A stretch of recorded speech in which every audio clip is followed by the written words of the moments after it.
And at Little Italy.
Figure out what to say at first.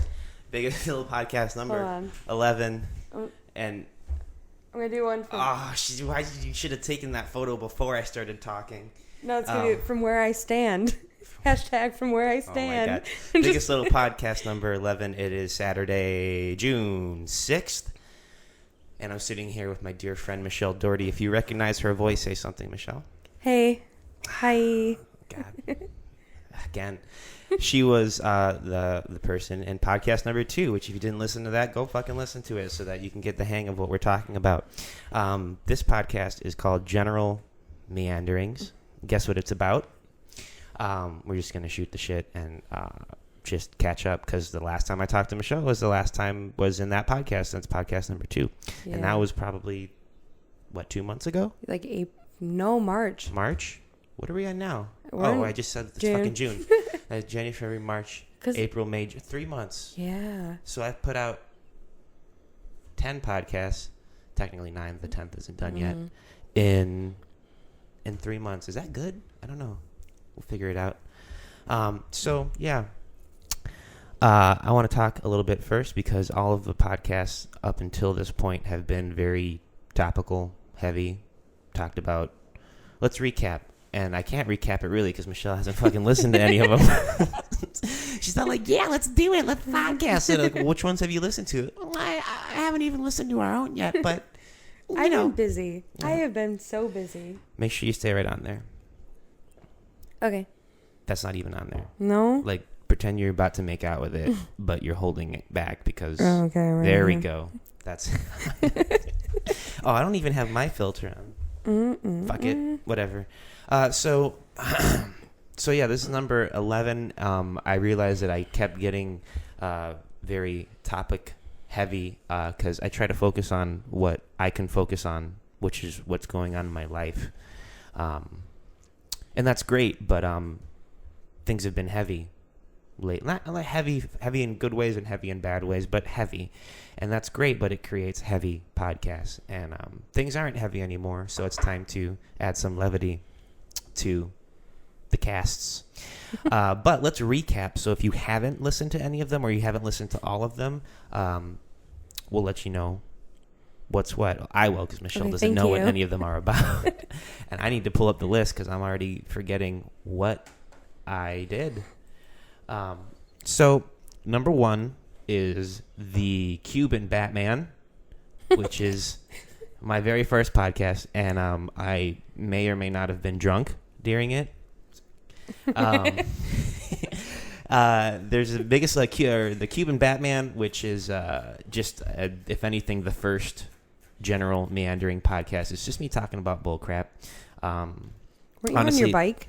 What? Were you on your bike? I wasn't on my bike, no. I did leave halfway in the middle of the podcast to go on my bike and go somewhere, and I came back and then I finished it. And then that's the first one. Nothing really crazy going on in that one, but it is fun. It's a fun introduction. Number 2 is Isis White, which is my first conversation with Michelle. Awesome podcast. It's like 2.5 hours long. Worth it. I can't believe you named it Isis White. I can believe it. Why is it named Isis White? I don't know. Figure it out. It's in the podcast. So And that one's fun because I duped her into that podcast. I didn't tell her that we were sitting in a bagel shop talking, just catching up, and she had no idea that I was recording her. And actually, that's the very first podcast that I ever recorded, because I recorded that one and sat on it until I recorded the Cuban Batman. This one, she's not duped. She knows what's going on. Number 3 is The Gamblers, which I feel like is one that a lot of people glaze over. But it is actually kind of interesting. I actually recorded it the same day that I recorded the one with Michelle. It happened later on that night. I am completely drunk the entire time, and I ended up talking with 2 different people about their gambling habits, and it's very interesting. Check that out. You might find it more interesting than you thought you would. Number 4 is my first movie commentary over the movie Independence Day. Awesome. Awesome. It only works if you have the movie in front of you and you're watching it. You like sync it up where like I'm talking and you're like watching the same movie, but I'm talking over it. So like, if you haven't seen Independence Day, don't watch it. Like, watch it first, because it's worth watching first, not me fucking it up for you. So check that out. If you got nothing to do on a weekend night, watch a movie. Number 5 is split into 2 parts. Part 1 is about, well, they're both about love, but part 1 is really lovey-dovey. Talking about someone that I love. It's a very candid, very honest talk. So if you ever wonder what it's like to be a fool in love, listen to that. And then part 2, I just talk about love in general and my experiences with it, my follies and my triumphs. It's mostly follies, right? Switchfoot. You guys can't hear this, but Michelle and I have a playlist in our headphones in the background, just in case we get awkward and don't know what to say. There's music to fall back on. Podcasting 101. But yeah, part 2 of number 5 is also about love. Really, I go deep into this shit. I go real deep, and there's a lot of good music in there too. Number 6 is about anxiety. Ooh, right? Yeah, that's some heavy stuff. It is heavy, but you know what? It's important to talk about, I think. I think it's one of those things that people don't like to talk about. They don't talk enough about it. Exactly, but everyone suffers from it. Everyone does. But people don't want to talk about it, like kind of embarrassed to talk about it. Yeah. It's like you say, when I was when I was gearing up for that podcast, and I like to just walk around and ask people questions about it, because it just gives me inspiration, gives me something to talk about. I take notes on it. You just say, even when I just said, hey man, somebody walks up and they're like, hey man, what's your next podcast going to be about? And it's going to be about anxiety. They get quiet. And like just saying that gives people anxiety. Yeah. It was wild. The same with the number 9, fear. You say it's about fear and they get quiet. And that's when I'll ask them. I'll be like, no one wants to talk about it. No one wants to talk about it. No one wants to talk about all. it. And then when they see somebody who wants to talk about it, they're like, oh shit. Does he want to talk about this? Because I really don't want to talk about this. So I'll start talking about it. Right. But some really cool shit came out of that. Number 7, podcast number 7 is my very first and to date only video podcast, but it's about potential. I love saying that. Potential. Every time I say it, potential, I get like a little chub in my pants. It's awesome. That is a very, very special podcast. It's a collaboration with me and my dear friend Tony Nugent. Fuck, I fucked it up again. He's got that weird last name, that Vietnamese last name. Are you cold? No, I'm Turn fine. this fan down. Yeah, that is an awesome podcast. Watch it, because Tony does some. He's a light glover. He has the lights on his. You haven't even watched that one? No, it's a video podcast. It's easy. I know. Oh, Michelle, you gotta link me to it. No, go to the fucking website. There's a website. How does no one get this? All right. I've been busy, like I've said. I'm busy, like I said. I can't even take a sick day, and I'm sick right now. Okay, I appreciate you being here then. Thanks. Yeah, but he does. He opens and closes the podcast with a glove show. It's not live, but I also do my own little monologue in it. Check it out. If you want inspiration, fucking check out that podcast. Moving on, number 8 is my second movie commentary entitled Irradiated. Let's watch 28 Days Later, my favorite fucking movie in the world. Make no mistake, it's not my favorite zombie movie, although it is that as well. It's my favorite movie ever. 28 Days Later. Also a movie commentary, so it doesn't work if you don't have the movie in front of you. I do that one with one of my coworkers. His name's Michael. Doesn't want his last name said because he's pussy. So just Michael. That's it. All right, and then to date, what exists right now, but there will be one more that exists before this podcast that you're listening to right now exists, but to date is number 9, Fear, which is, that was like the podcast that summarized up all of the heavy shit I had going on in my life at the time. So it's kind of heavy stuff, but you know what? It's good because we're working it out. Working it out together. Talk about it. How about this song, P.O.D., Alive? You remember that? Vaguely. Oh yeah. I feel so. Yeah. That's like my middle school. Right? Yeah, that's for me. crazy. It's like middle school for me. Middle school, high school. Yeah. I hadn't heard that song. I didn't hear that song for the longest time until like a couple days ago. I was like, I wanted to Put it bang on my the head. And I playlist. wanted dreadlocks. I wanted it. Do you remember the music video for that? Yeah, that's what I was watching. Yeah. Actually, Oh up my until this God. morning, I had that tab still open on YouTube for the music video. Just watching what's his face with the dreads, just like. I don't even know their names. I just remember them like, they had super long dreadlocks, Right. like to their butt. They're like the last vestiges of 90s Yeah. dreadlock New head metal. that made it into the 2000s Yeah. and then eventually died out. a horrible death. Not horrible. They don't feel so honorable. alive anymore, No. right? Oh, fuck. Oh, fuck. She said it. That's how I know that I just woke up because Michelle got to that before I did. You woke up before me. I did, but hey, stay on there. Okay. I don't want to have to edit like parts of your... Okay. Oh, also on the website now, as always, the Musical Musings page is any of the music that I have edited or made up. If you liked it, usually there's like fuller versions of those tracks that you can listen to. I don't think you could download it. I'm trying to figure out how to do that, but you can still listen to it off the website. Also, there's my second podcast. Do you want a cough drop? Nah. Ooh, for honey and bees. pomegranate? Yeah, it's All right, pretty good. I might take one of those. Oh, wait, that's not it. Oh, Yeah. Also, I've started releasing my second podcast, which will probably be my only other until I come up with another great idea. But so you are listening to the biggest little podcast right now. Now there is the gargantuanly minuscule podcast. Awesome name, right? Thank you very much. Thank you very much. It is not the biggest little podcast is my standard podcast where I have my topics or I have my guests and we talk about stuff. The gargantuanly minuscule podcast is more than just a tongue twister. I have all kinds of other little ideas and things that I like, but they're not really that big enough to have their own podcast around them. So I put them on here. So you never know what's going to show up on the biggest little or the gargantuanly minuscule podcast. For example, right now I have a couple of playlists that I made. It's awesome music. It's like an hour and 20 minutes worth of jams. So if you Are ever they need just thoughts? Huh? Are they thoughts? Sometimes. Yeah. I have a lot of thoughts I want to put up. I haven't yet, but I have like Sassy Times 4, a new Sass. That playlist is up there. I back Sassy Times. Michelle backs I Sassy back Times. that. I have like playlist themes that, and Michelle knows this. This is for the people listening. I have playlist themes. Like I have my feel good playlist, which is obviously feel good. I have Sassy Times, which is like, get your fucking hips moving. I have Sassy Times. Sassy Times. It's just, that's the name. It's times for sass. I have my dark times, so if you're feeling a little melancholic, you want to like kind of get into a little bit of a mood, I have the dark times. I have sexy times. Guess what that's for? Fucking. I have sexy times. Emphasize. I can't remember the rest, but yeah, so I've been slowly releasing those whenever I don't have any other shit to release. So, get yourself exposed to some new music or hear some old jams that you forgot about. Also, I have some videos that I put up. Like I just today posted up a video of me playing with my girlfriend, Kat. It's a sock video. She likes to play with socks. She's weird. Like you use socks?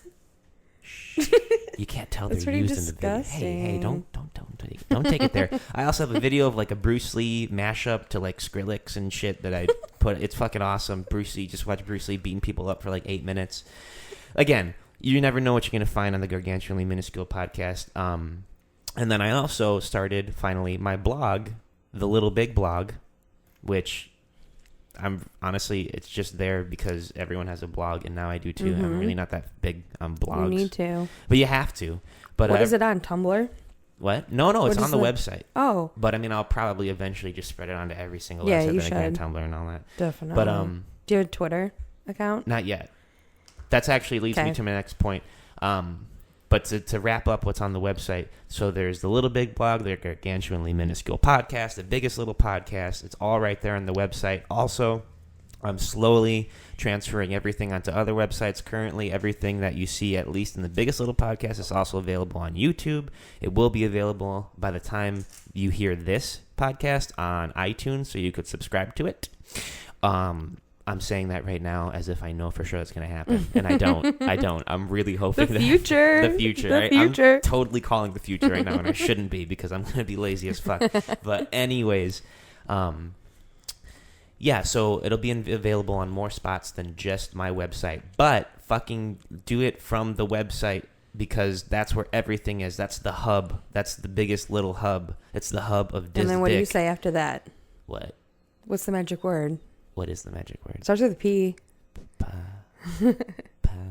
You got it. You can do it. Podcast. No. Penis. No, it's like a magic word that you say. Please? Yeah. Oh, please go to the... Oh, my God. Oh, shit. Weird, right? Where are my manners? Okay, so biggestlittlepodcast.com. Biggestlittlepodcast.com. Please. Biggestlittlepodcast.com. That's where everything is. That's where everything I just said, that's where it is. Biggest as in this dick is the biggest. Little as in at times this is also the littlest. This dick. This dick, and then podcast as in the thing that you don't really know about, and you're like, what the podcast.com as in .com. Biggestlittlepodcast.com. And then. Please. Okay. Yay. Making progress. If she wasn't here, I don't know what I'd do. Okay, so what's up, Michelle? What's up, bitch? Nothing. All right, podcast over. Here we Bye. go. Thanks for having me. Okay, let's get past the awkward part. All right. What do you want to talk about? Well, let's talk about, a lot of people, the people that have listened to our podcast, they always said that's the one that they like the most, probably because it's the only one that's actual conversation. It's and not probably just because me. you duped me into it. Yeah, You definitely duped me into it, and I was talking shit about so many people. You were. I was like, "Are you fucking kidding me, Aaron? Oh, I can't take this." Caught on candid microphone. I had a friend who came up to me. I hadn't seen him. He lives in California. I hadn't even seen him in like a couple months. And the first thing he says is, "Don't ever do that to me." I was like, "Do what?" "Don't ever record me without me knowing." I was like, "Oh, you listen to the podcast? Awesome." That's so bad. That's so bad. I don't feel good about that at all now. That's okay. But you fucking duped me. I should listen to it though. You should. It's good. I should definitely listen to it. Actually, there's some things in there that I'd like to talk about because there's updates on my life Isis White. that we talked about in there. Isis White, he's doing fine. The show's getting good ratings. He's on Broadway. He's definitely on Broadway, just jazzing it up with his jazz hands. Hold on. Okay, sorry. I kept on taking notes. There's Right here? Yeah, that's the General Meanderings notes. We are not talking about rape. We are not talking about rape. Well, that's not a good segue for Oh, talking sorry. about rape. Jesus. So listen. I just thought that was like the first thing on there. Well, is that Grand Theft Auto rape? Yes. There you go. That's a better segue. Allow me to elaborate. Okay, I was like, no. Okay, listen, no. I know you don't really play video games. You don't. I don't really Frogger. Either. Every now and then. Frogger. I love Frogger. You would say Frogger. Got to get to those logs. What is this, like the late 90s? Okay, yeah, no. PlayStation Listen. 1, Generation 1. I was sitting with a couple of friends like a week or two ago, and they're playing GTA. And like out of the video games that I do play, GTA isn't one of them. But but you know what Grand Theft Auto? Yeah. Okay, yeah. you know the basic concept. Really, what ends up happening is you Kill, just drive murder, around, rape. kill. Wait, No, kill, not rape murder. though. Not rape. No. They don't rape in that game. Oh, they don't. But you can just run around and just fucking gun down anyone you want at any time. Right. That's terrible. Right? Well, is it? Yeah. Yeah, it is. It is. But while you're playing it, you don't really care because you're just so used to. It's like you're on Grand Theft Auto 5 at this point. The game's existed for over a decade, I think. So that's people just used to it, where you kind of desensitized to the killing. Yeah. Right. Well, as I'm watching them play it, I'm just as desensitized. You just shoot them. No, you just shoot. I'm just as desensitized to it. But I thought to myself, I really wish I could rape someone in this game. Why though? Like Well, why not? But why? But why not? Well, why gun down? Exactly. That's why I don't tons play of people games. with a rocket launcher. I don't play no games. Right. But what I'm saying is, yeah, no, I get what you're saying. Hold on. That's where I got the point. That's where I got the question in my head. What's worse? Gunning down, and I'm not talking about the game. I'm talking about real life. What's worse? Gunning down a plaza filled with 30, 40 people, just shooting them down and then getting in your Lamborghini and cruising off and then riding off a hill, right? What's worse, that or raping one person? I thought we didn't want to do like heavy stuff in this podcast. No, but this is funny though. It is funny. I don't think rape or murder is funny. No, you have to pick. I don't want You're in the hot seat now, bitch. You have to pick. What's worse, the gunning down all these people or raping one person? Oh my God, this is going so against my fucking morals. You have to pick one. Right? It's a toughie, isn't it? It's so fucked up. It's a toughie. Well, let me tell you this. Rape, obviously. So you would rather rape someone? I wouldn't, no. But goddamn. But you're saying that rape would be worse. It's kind of like, would you kill a baby if you knew that Hitler, like, you know the thing like that where it's like, oh, would you kill a baby if it meant stopping Hitler? Yeah. Oh, fuck yeah. I would choke that's the like fuck the out of same that thing baby. though. That's the same thing. I would strangle that baby. I'd pop its head off. No, okay. And then give it a kiss. But No, I'm just give kidding. it So fucked up. I like how. Hold on. This supports my point. You got awkward and rough about talking about whether or not raping or killing is worse, but you talked about a baby's head popping off. You give it a kiss, right? But do you see the point I'm trying to make is in the game you can gun down people, whatever, but you can't rape people in it. Right. So you're saying why? Why? If you're gonna take it to that point, why not Might just as well make you rape able to it. do anything? Yeah. Why not? And also, here's another thing: there are no children in the game, right? Because you can gun down adults all day long, and that's okay. But you can't gun down kids. Yeah, that's weird. Kids are people too. Exactly. Kids take bullets the same way. Why not? Yeah. Right? I know this is Everyone dark, does. but I think it's ridiculous because That is ridiculous.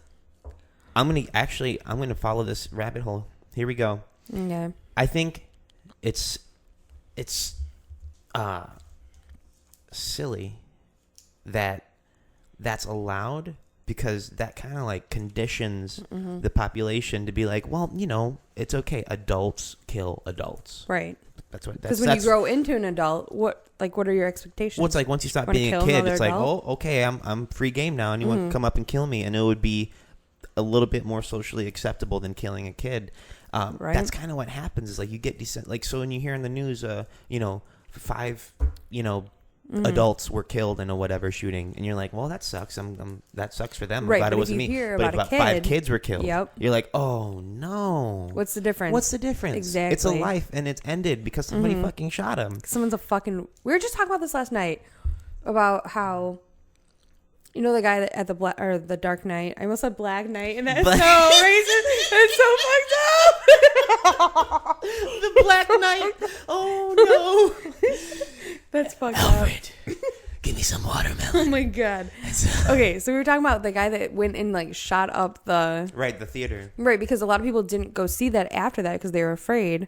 Right. And I was saying, as fucking terrible as this sounds, he should have just committed suicide instead of shooting up everyone. Yeah. You know what I mean? Like, well, that's. I don't know.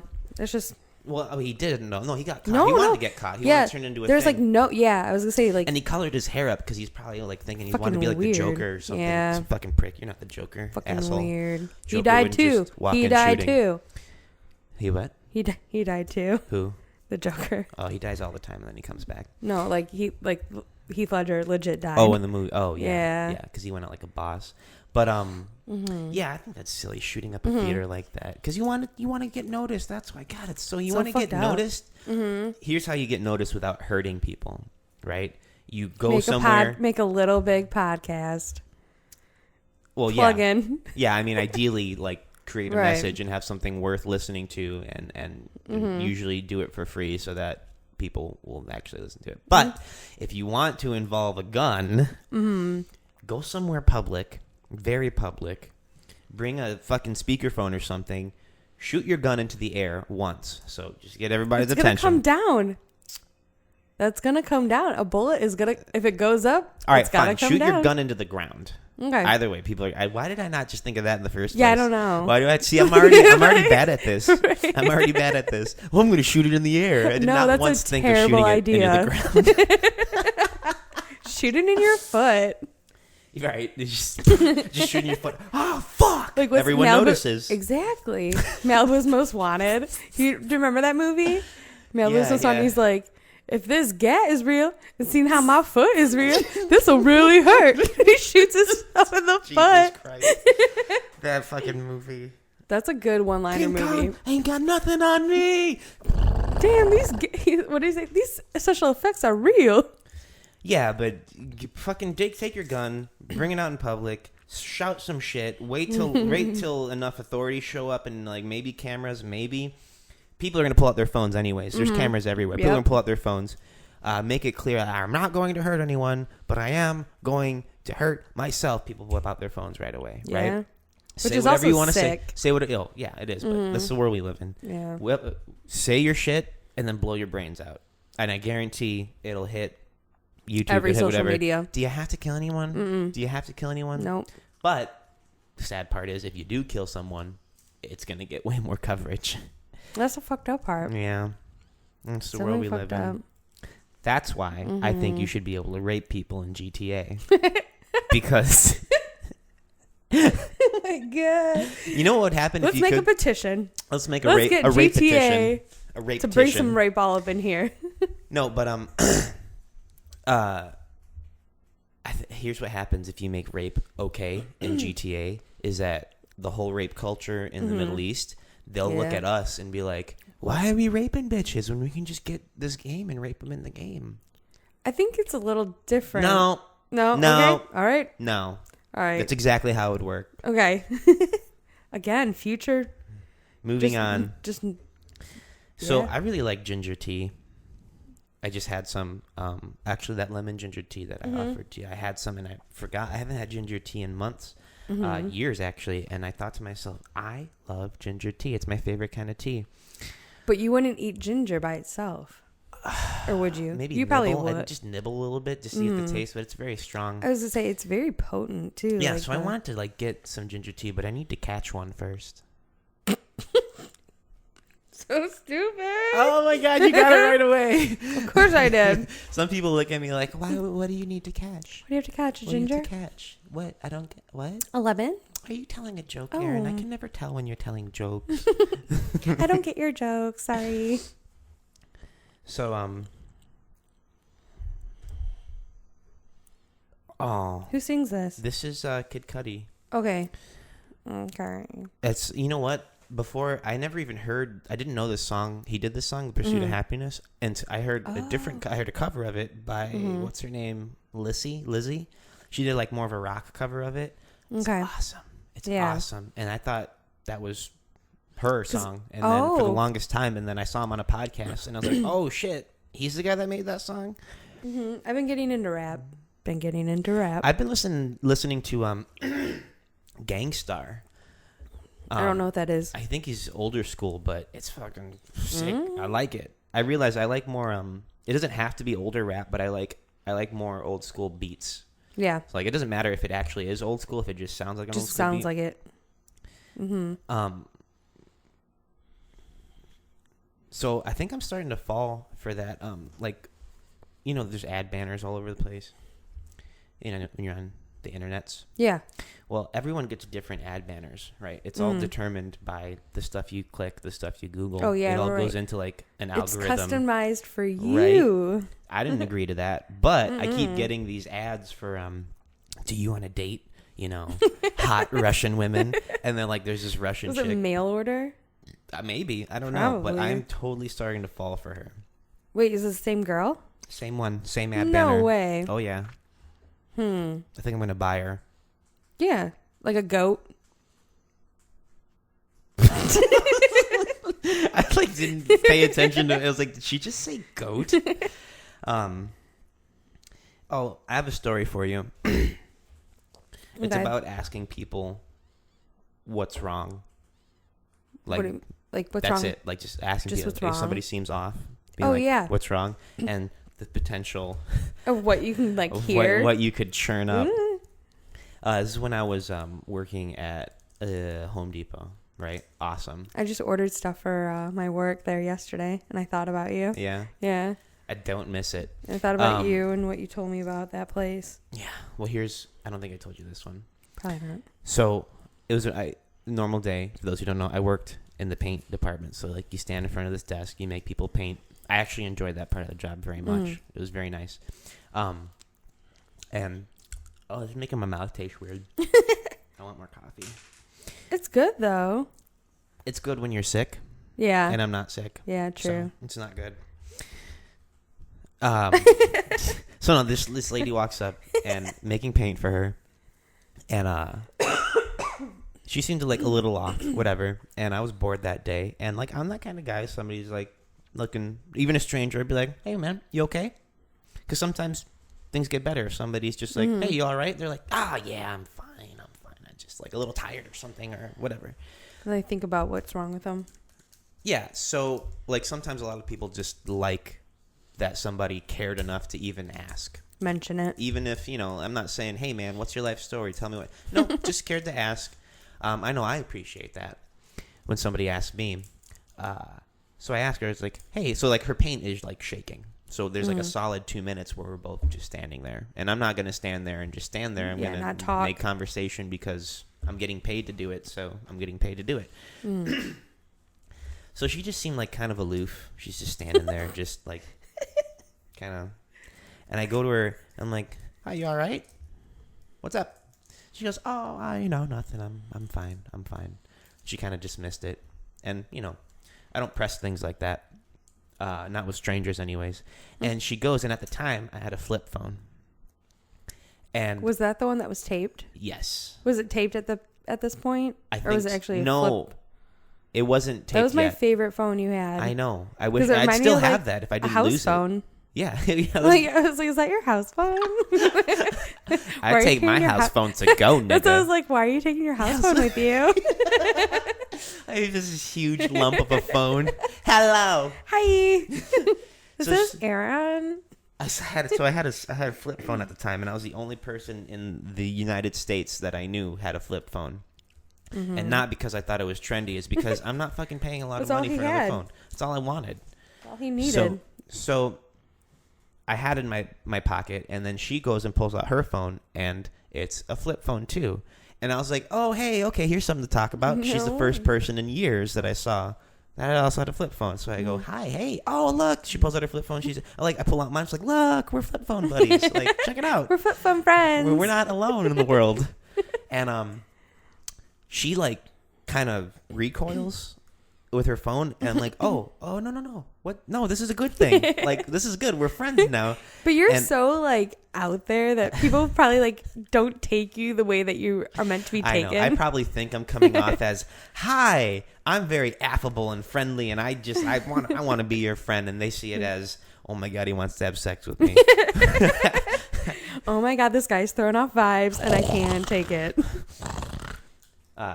So I guess she starts to like. You got a flip phone?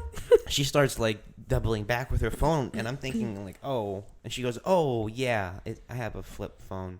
Like, and she's embarrassed, right? And that's what I think. I think, oh, she just has like a burner phone because like maybe her iPhone's broken and she's waiting for the replacement. Or she's a drug dealer. So yeah, or she's a drug dealer. Yeah, and so that's why she has a flip phone. So she feels stupid because I'm walking around with a flip phone all the time, and she's only gonna have it till like Thursday. Right. And she doesn't want to like say that because she doesn't want to, make me feel weird. So that's what I'm thinking.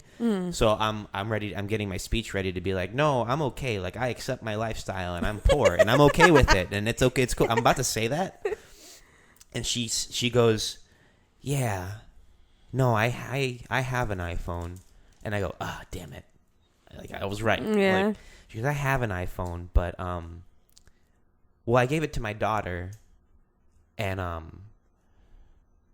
and she borrowed it, but then she died."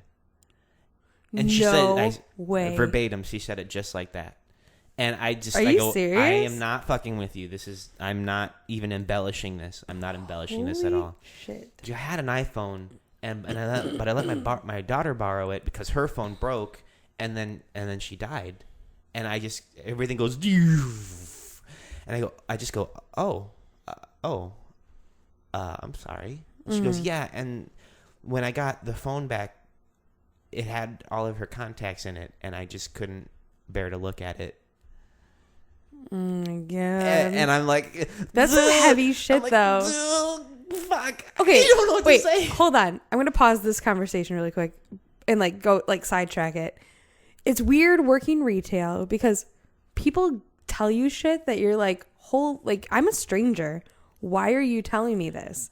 Yeah, that's fucking weird. Well, I mean, it's not weird. It's just it's weird if you feel like it's weird. It's it like was we're weird an for me unpaid at first. therapist. Pretty much with people all of can just get out their emotions on you. You have to stay there and be nice because you're getting paid. In my retail experience, I've had so many people come up and just tell me weird shit. And honestly, sometimes they'll just come up and just start saying it just to say it. But if you give them the smallest window, that's why I never make eye contact with people. Bullshit. No, I work in the back room now, so I'm like, I'm just gonna walk okay. through here, and I'm not gonna make eye contact. It used to make me uncomfortable because even back in my grocery store days, like I worked by the coffee, so everyone would go there to get coffee. Yeah. So that's where people would like to talk. A lot of old people too. Yeah, old people will talk your ear off because a lot of them are lonely. Yeah, they just want to talk to someone. They don't get to talk to anyone. So when they don't even realize that they're doing it. When they get the moment, like the chance to talk to someone, they're like, oh, well, let me catch you up on the last 5 years of my life. And they're so excited about it. That's 50 years of my life. Yeah, pretty much. And they talk about their kids and this and that. And it's not like it's necessarily bad, but you're sitting there thinking, you get weirded out at first. And then you think, I mean, that's happened so many times to me that now I just think, well, all right, I'm still getting paid to do this. Yeah, true. Let's see where this goes. And I actually ended up becoming really good friends with this old guy. He was that because of that? He was that dirty old man who was just talking like some chick would walk by while he's talking and be like, "Oh, I'd like to wear her ass on my face" or some shit like that. My God. Yeah, he was the worst. I loved it. He was the worst. Oh man, and he ended up being my best buddy. We were buddies. We would just talk about shit, and he would. Oh, there's another story about that guy. I won't get in. Hold on, let me finish this. Okay, yeah. But she tells me that her daughter died, and that's why she has the flip phone because she doesn't want to use her iPhone because it's her dead daughter's. Oh my God, yeah. So, and she goes, she died of leukemia. And I go, oh my God, that's horrible. And she goes, yeah, and it was just 6 months ago.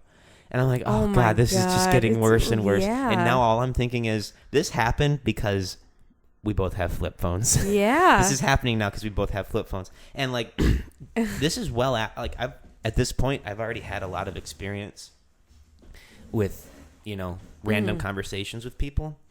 And I was getting uncomfortable because I've never had one. I've had a lot of them get heavy. Like I've had a lot of people spew. They're like, well, my children don't talk to me anymore. I haven't seen them in like 5, but they say it nonchalantly. And what are you supposed to say to that? Like, oh yeah, maybe you're an asshole. Yeah. Yeah, well, maybe you're a prick, and maybe that's maybe you're a big asshole. So yeah, but you beehole. It was getting too heavy for me, and I didn't know what to do. So all I could think to do was just stay there with her and just let her talk. And like but then I started asking questions. Like I found myself actually getting interested in what she was saying. Well, that's an interesting topic. It is. Well, because she wasn't saying it like all gloom and doom. She was actually she was obviously sad, but she wasn't like about to lose it in front of me. She actually was keeping it. Happened. Right. She was keeping it together, and that's what I found interesting. So I started asking her questions, and she goes, six months ago, she's 19. Died of leukemia at 19. And she goes on to tell me how she's like starting some foundation, and I think she has her diary. Oh. And she's going to get it published. And I feel like if something that traumatic happens to you in your life, and you do have something like that, like... it's more of a closure for the parents to do that. And I think that's a great idea. She should definitely do that. Yeah. But then again, it goes into like, that's her personal diary. Should that be Well, I'm public? Sure she's like... You know what I mean? Well, that goes back to you ever seen the movie World's Greatest Dad? No. Robin Williams? Okay, no. I'll give you a brief a brief synopsis of it. Okay. His son is an asshole, like an asshole. He's a teacher at the school that his son goes to, an English teacher, and his son dies from autoerotic asphyxiation. His son's a creep, an asshole, a creep, and everyone knows that his son's a fucking prick. Wait, and his kid is a student? Yeah. And how old is he? He's at high school. I don't know. It's high and school. He dies from that. His son dies because his son's like a super perv, and he tries, autoerotic asphyxiation, and he ends up dying. And his dad finds him, and even though he's a prick, he still loves him, right? And he doesn't want his son to be remembered that way, so he takes him down. He doesn't he calls the police, but he says that it was suicide. Oh, okay. And he's an English teacher. Yeah. He starts writing his son's journal, and he releases it, publishes it. Wait, he reads it or no? He writes it. He writes says that it's his son's writing. Oh my god, that's fucked up. So he starts writing it deep, poetic kind of stuff to make people realize that, oh no, he wasn't an asshole. Listen, look at these thoughts. He's actually really deep, whatever. And it's just Robin Williams, right? And then it turns into this whole thing. I won't get into the rest of it, but is it on Netflix? Probably, because I'm definitely gonna watch it. It is a really, really funny movie. It sounds good. Really, it's not just funny. What is it called? Stupid. Good Teacher? Yeah, it's called Good Teacher. Is it? No. Oh. Where the fuck did you get Good Teacher? Know. I never said that once. It's called World's Greatest Dad. Oh, you okay. Suck. You suck. Good Teacher. Hey, have you seen Good Teacher? It's a really good movie. Stop. That's so mean. You suck. No, it's minimalist. I don't know. Oh yeah, so that's where minimalist. Yeah. Good Teacher. Yeah, that would be the Russian equivalent. Yeah, they remake the movie. Good Teacher. It'd be called Good Dad. Good Dad. Good Dad. The story of a man who loves his son, and his Anyways. Yeah. No, but So I started buying cleansing wipes. Good. Like the little moist ones. Uh-huh. And because you put them in your purse? Yeah, I put them in my purse. Fuck you. I have a satchel. It's not a purse or a man purse. But I started buying cleansing wipes because for your bike rides? Pretty much. No, that's a good idea. Because my gooch and my butthole are pretty much grinding up against my seat, which is grinding up against my underwear and my pants. It's not good. And now we're getting into the hot weather, so it's getting kind of grody. It's gonna be bad. Because I want to get a bidet. I really, really want a bidet. For your bathroom? No, for my bedroom. Well, I mean, your bathroom is connected to your bedroom, so technically. All right, shut up. But yeah, I want to get a bidet, but the shit's like $600. So yeah, I got the next best toilet. thing. I got cleansing wipes. That's the next best thing, I guess. No, but have you ever tried it? You're a chick. Chicks use cleansing wipes, right? Yeah. Yeah. It's nice. I don't know why guys don't do that. Yeah, I feel like everyone should do that. They should because it's a thing that should happen. Even if you're not pooping or farting, right, it's your still butt it just gets starts sweaty to and smell. shit. It's just you get swamp ass. You get swamp ass, and you just need to clean it up. Swamp ass and fever dick. I've never heard of fever dick. I just made that up. I like it though. I don't want to have it. I don't want fever dick, but is your dick sick? Does it have a fever? Why have I never run sick and dick before? Probably because you don't want a sick dick. That's no one wants a sick dick. No one wants a sick dick. You don't want that. Is your dick sick? Oh my god. So, I don't really watch TV, but when I'm at work in our little employee dining room, they have a couple TVs that are on. I feel like that's so I don't know. That's so impersonal. What do you mean? Like your break room. Yeah. Don't you want to go in there and talk to people and have communication with people? Yeah. I mean, for me, the only people that I would really ever talk to are busy. They're still working, so I'm usually just down there by myself. Okay. But I usually just have my music on anyways, just to kind of reset before I go back to work. But what I like to do is I watch TV, but with my music on. So it's kind of TV on mute. And but your music is saying the words. I do that sometimes when I work out. Right? But it's funny when you listen to a rap song, but listen to the politics are on. Yes. And it's President Obama is just rapping this mad ass rhyme. I love it. Or one time what was the movie? There was two little kids and there was an older guy. What was the movie? Shit, I can't remember. Wait, but what era? Fuck. 90s. I remember it was a harmless scene, and it was a recent film. Oh, okay. It was the newest Thor movie, the second Thor movie. So, but there's a scene. Yeah. There's a scene where it's Thor and Loki, but they're children. Yeah. No, isn't that the first one? It's probably both.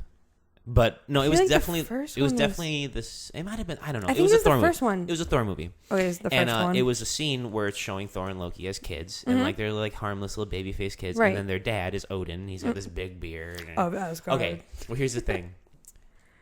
I'm eating my food, right? I'm not paying too much attention. I look up, and Closer starts playing.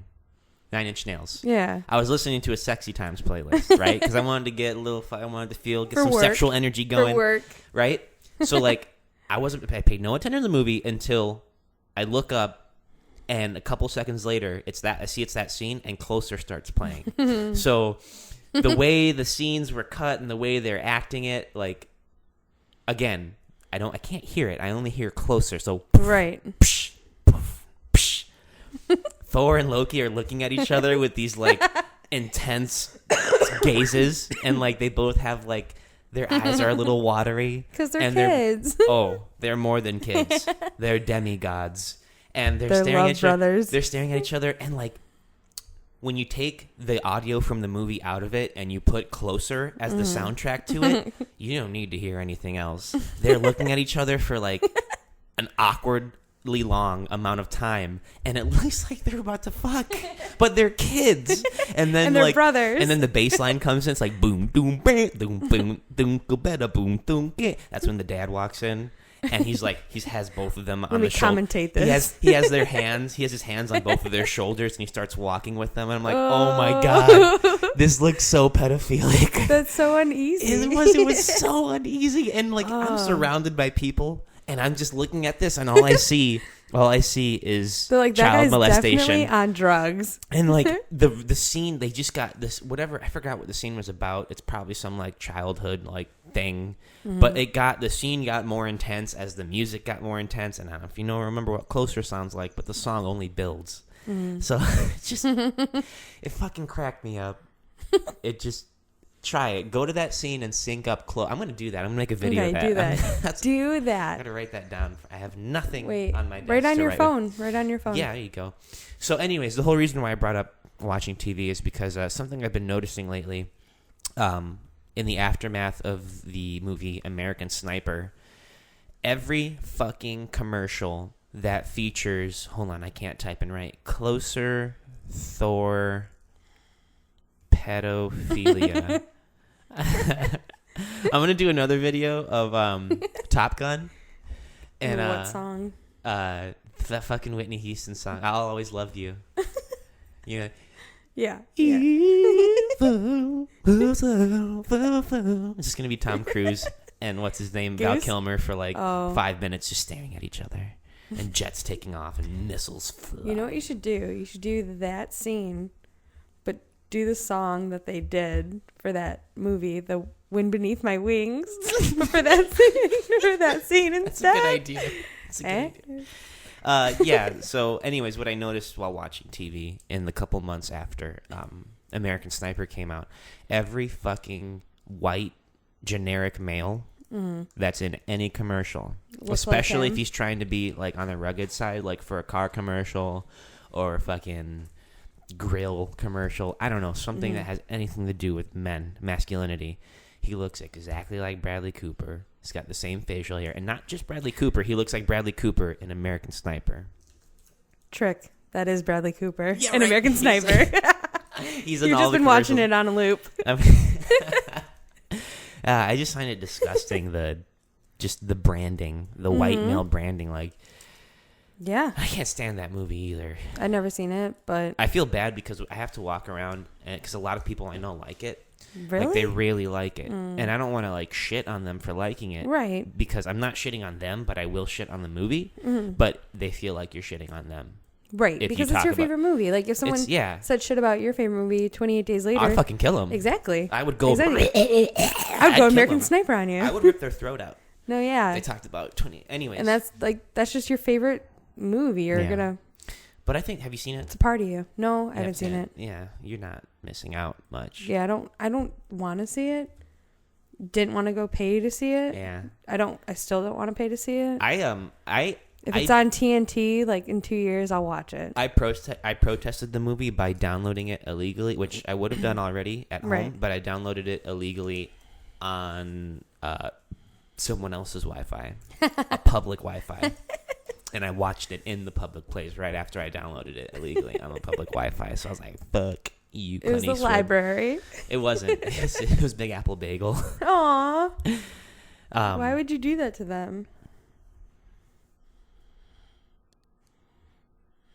Hold on. Oh, I don't know what you want me to say. I'm waiting for you to read your notes on your phone. You're not supposed to call that out. Well, So, I'm going to call it out anyways. I just saw, you know me. Mm-hmm. And you know that. Wait, hold on. I want more coffee. Do you want more tea? Yeah. Keep talking. It's on you now. Wait, I got to ask you a question. What? Is that a painting or did you paint it on the wall? All right, the Batman thing? Yeah. Yeah, no, I painted on the wall. It is a painting on a wall. I know, but I feel like you should have painted on canvas so you can take it with you when you leave because that's awesome. Allow me to tell you how you're wrong. Okay. Go ahead. No, hold on. Let me get my coffee. Coffee. I'll leave it right there. Keep talking, though. No, I'm not going to talk. Keep talking because I'm walking away. I'm not going to talk. I'm not talking. I'm not talking. No, I'm not talking.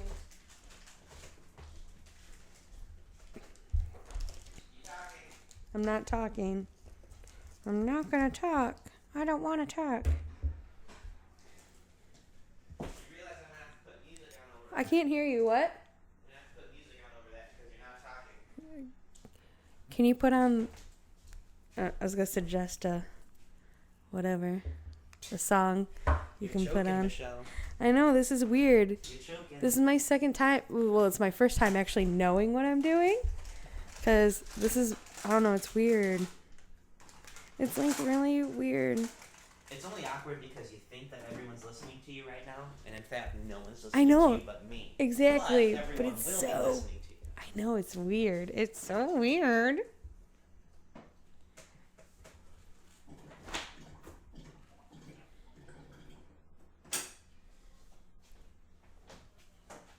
Did you like this tea? Yeah, is it... I didn't even mean to ask. Was it the pear? Yes. I like the pear tea. It was really good. Thank you. Thank you so much. Okay. Yeah, no, I painted that on the wall because, one, I wanted to make it that big. Mm-hmm. And trying to get canvas that big is, like, expensive. Yeah. And it's just harder because you have to, like, stabilize it more when you're making, like, canvas. And also, I don't like painting on canvas. Really? You did a really great job on that, though. Thank you. That is amazing. Also, I put it on the wall so that no one could have it but me. Mm-hmm. I like that. I do, too. I like knowing that it will never leave that wall. Mm-hmm. Ever. And some people might paint over it. I'm going to paint over it. I'm going to have to. Like, whenever I end up not living here anymore, right. I'm going to have to paint over it. And I like that because that also means that it has what's the word I'm looking for? A limited lifespan. A longevity of nothing. That I don't like that. Like this dick. This dick. Hello, this dick. Oh wait, I was talking about something before I. What was I talking about? We were talking about that thing. No, before you started talking about the painting. Which, by the way, I was going to do a blog about that. Just because I have like all of the in progress pictures of it. And you should totally do that. There's actually a lot of history in there. A lot of things were going on with me. Actually, that girl that I was talking about in our last podcast from that whole thing about the. Hold on. Let me. It's towards the end. We started talking about the girl from the your work. Yes. From yeah. Like your current work. Yes. Yeah. Okay. Anyways, that whole thing with her, like that our like most intense dramatic moments was going on while I was working on it. Oh my god. Yeah. That's crazy. Which I didn't like. I started it first. Yeah. And then things started popping off with her, and that just. So when you look at that, do you think of her? Yes. Absolutely. Are you still talking to her now? Yeah. Okay. It's going to be weird when you are not talking to her anymore. Are not? Oh, wait, what? What? You're not? You're assuming that that's gonna happen. Yeah, maybe. I don't know. Oh, bitch. Because I just know you. Bitch. Oh, what? How do you know me? Let's talk about me, Michelle, please. It's always about you, Aaron. Don't Go you ahead. know that? Go ahead. It's always about you. Tell me what you know about me. No, I just know that you're in the time of your life right now where you don't want to settle down. Really? No. You sure about that? Stop. You sure about that? No. I'm grilling you now. No. I don't know. I haven't seen you in 3 months. You could have changed. Could I? Yeah, everyone can change. Everyone Really? changes in a month. You change in like a day. That's you true. never wake up the same person as you went to bed. Whoa. That's deep shit. That's some deep shit. That's a Fall Out Boy lyric, by the way. Oh, you lost me. You fucking lost me. No. It's a good lyric, though. It's deep shit. Just because it's... All right. That's a stigma. You're... I'm just kidding. I mean, I do think you're silly. Stop. All right, but no, you're. I see why you're saying that. Because you're right. I like your shoes. Thanks. I like the color. Thanks. These are like the favoriteest trucks I've ever had. Where'd you get that? I bought them on Zappos. And they had that color? Yeah. I think that. they were running out of them though. Like they were going out. Okay. So I got them super reduced. I love that color. I want to buy like 6 more pairs of Chucks. It's the only shoes I want to wear. I still have my red pair of Chucks from 8th grade. And they real? still fit. And I wore them to work like 2 days ago. I still have my green Chucks. Do you? Yeah. Do you wear them? I don't because like I They're literally really... wore them until like the sides busted out, like from the toes to the heels, and like my heel scrapes against the ground because there's no bottom to it. I still want to try and fix them. You should like put them as like a trophy, like on a thing. I will. I'll never get rid of them. Never get rid of them. And there's going to be a podcast about green. It's going to be paired up with OCD and like what's the other word? OCD and like defining yourself. Yeah, stuff like that. It's not on the board yet. Oh. I got like 4 other things that I'm trying to work out next. Yeah. But hold on. Yeah. Okay. I want to get back because you tried to dodge this. Oh, you're not going to dodge it. About you? Yeah, you're not going to dodge this. Come on. Nope. Come on. You brought it up. You made an accusation. But it's kind of an accurate one, right? It was. It was. I get why you'd say that. You're right. There was a point from your like past, I guess. Don't get coy. It's okay. You're not going to insult me. I don't want to hurt your feelings. You're not going to hurt my feelings. You're not going to say anything that isn't true. Your track record isn't as, I don't know. All right, now you insulted me. You fucking cunt. I can't believe you just said that. What the fuck does track record mean? Well, Aaron, if you break it down into... What if like on Facebook, like they actually kept and they didn't hold on. They didn't even put it. God. It wasn't even public. Right. It's just for you. Right. It keeps a track record of your when it starts and when it ends, and you have to like look at it. And then like somebody on Facebook generates an opinion about it for you, and they keep a little note under there. That would be awesome. That'd be so awesome. That'd be so funny. Hold on a second. Oh shit! Keep talking. I hate when you say that because I never know. I know. I never know what to say or. Tell someone to keep talking. I know. Don't talk. Maybe you should make a podcast about that, where you walk in, you're like, keep talking, and then you leave the room. Wow, that sounds like the worst podcast that will ever exist. I'll just be like this. Okay. Hold on. Before I talk about my track record, I want you to talk about my track record. I don't want to talk about it. That's weird. You said the phrase track record, and now you keep digging yourself in. I know. I'm just going to let you keep doing it. Go ahead. What's my track record? It's not a good one. First off, what's it a track record of? People you like, I guess. I don't know. Come on. Aaron, I don't want to talk about this. It's too late. Don't worry. I'll take it to a good place, but you need to start it. I don't even know how to start it. What's my track record about? The people you get obsessed with. Okay. That's good phrasing. You do get obsessed with people. That's but you're good like, phrasing. you're a lover, and that's just what you do. Yeah. No, I agree with you. You fall hard for people. I do. Like the very first time you meet them. Usually. Yeah. Yeah. And then you like, I don't know, you build relationships with them. And then like all of a sudden, like the next time I see you, you're like, yeah, I'm not with that person anymore. Well, like, hey, oh, wait okay. a second. In my defense. I know. We don't see each other a lot. I know. I know. But like, so fuck you. No, you're right though. You're right. But I mean, like, we see each other, like, you know, it might be like a few months of a break, but but it's still a long time. What are you doing? Get on the mic. Oh, okay. I feel like I can hear myself though. So, you know, by the way, a lot of people told me, I heard from a lot of people that you have a great voice. No way. I swear to God. And I agree with them. I'm so sick right now. You sound normal to me. Do I? Yeah. I do not feel like I'm normal. It's like a deeper voice. Seriously, get on there. Okay. You're so weird. No, that's how it sounds better. Okay. All right. That's how it picks up the bass in your voice. Otherwise, it sounds like kind of thin. I feel like I have a really deep voice right now because I'm sick. Nope. So, no. Everyone hates the sound of their own voice, and I hate Everyone it. does, yeah. Exactly. I'm getting used to mine. I don't hate it. I don't like it necessarily, but I'm just like, whatever. Yeah. It's my voice. Actually, I have to pay attention to it. Right. Because I have to make sure it sounds good. Like, yeah. To my standards anyways. But yeah, a lot of people told me that they have a great voice. That's so weird. And I think that's why they like... I don't believe you. No, I swear to God. I'm not fucking with you. Name names. No, I'm just kidding. Lindsay. Lindsay who? Lindsay told me that. My friend Lindsay. Oh, Lindsay. Yeah. You know what I'm talking about, right? Yeah. Yeah, she said that. And then some other... I think a coworker told me that. That's so nice of them. See? Thank you. Good radio voice. Thanks. No, but okay, so you're right. I do. I was like that. Mm-hmm. But this thing that happened with her and all that's my winter. And we talked about this in the last podcast. Yeah. I told you how. Your I did winter? A lot of drugs, allegedly. Allegedly. And by allegedly, I mean I didn't really do that because that would be illegal. Allegedly. But in this fiction that is my life, which I am sensationalizing for the sake of this podcast. She's getting really awkward. A lot of psychedelic drugs and a newfound love later. Mm-hmm. I've changed. I totally meant to drag that out more. Oh, I was like, I don't know what you want me to say. No, but I'm happy for you. No, but that is some of it. You know, I do like. I don't get to. Does she know that you're in love with her though?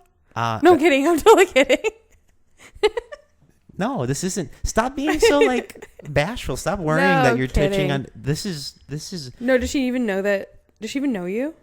Does she even know me? Yeah, because you know, like when you have like a crush on someone. Yeah. It's just kind of like when you're stalking someone. Yeah.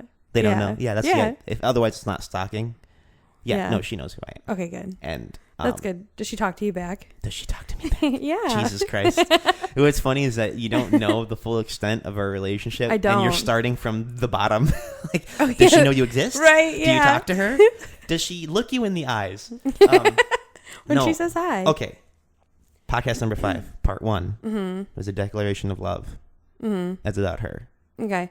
So I should listen to it, obviously. You should, because then you'd know what I'm talking about. Okay. And she's listened to it at least 10 times. She has? She has. Aw. Yeah. That's awesome. It is kind of awesome. I like it. I'm not blushing. You totally should. Your nose is. No, but yeah, no. And I remember telling you that when I told you all that shit that happened in the podcast, and I explained how I figured out love and all this, but I said it didn't work out. It didn't. But then it did. Wait, is it the same girl? Yes. That's crazy. Yeah, it is. I need to like wrap my mind around that really quick. Hold on. A lot of things happened in the last 3 months. Actually, a whole lot of stuff happened in the last 3 months. And I definitely cannot get into it here, but I can tell you the end result of it. Over the spaghetti and eggs? Yeah. Okay. I'll tell you over the spaghetti and eggs. Okay, cool. But this is like a Charlie Kelly meal. It is. It's totally a Charlie Kelly meal. It is. I'll have your finest spaghetti. No, and fried eggs, please.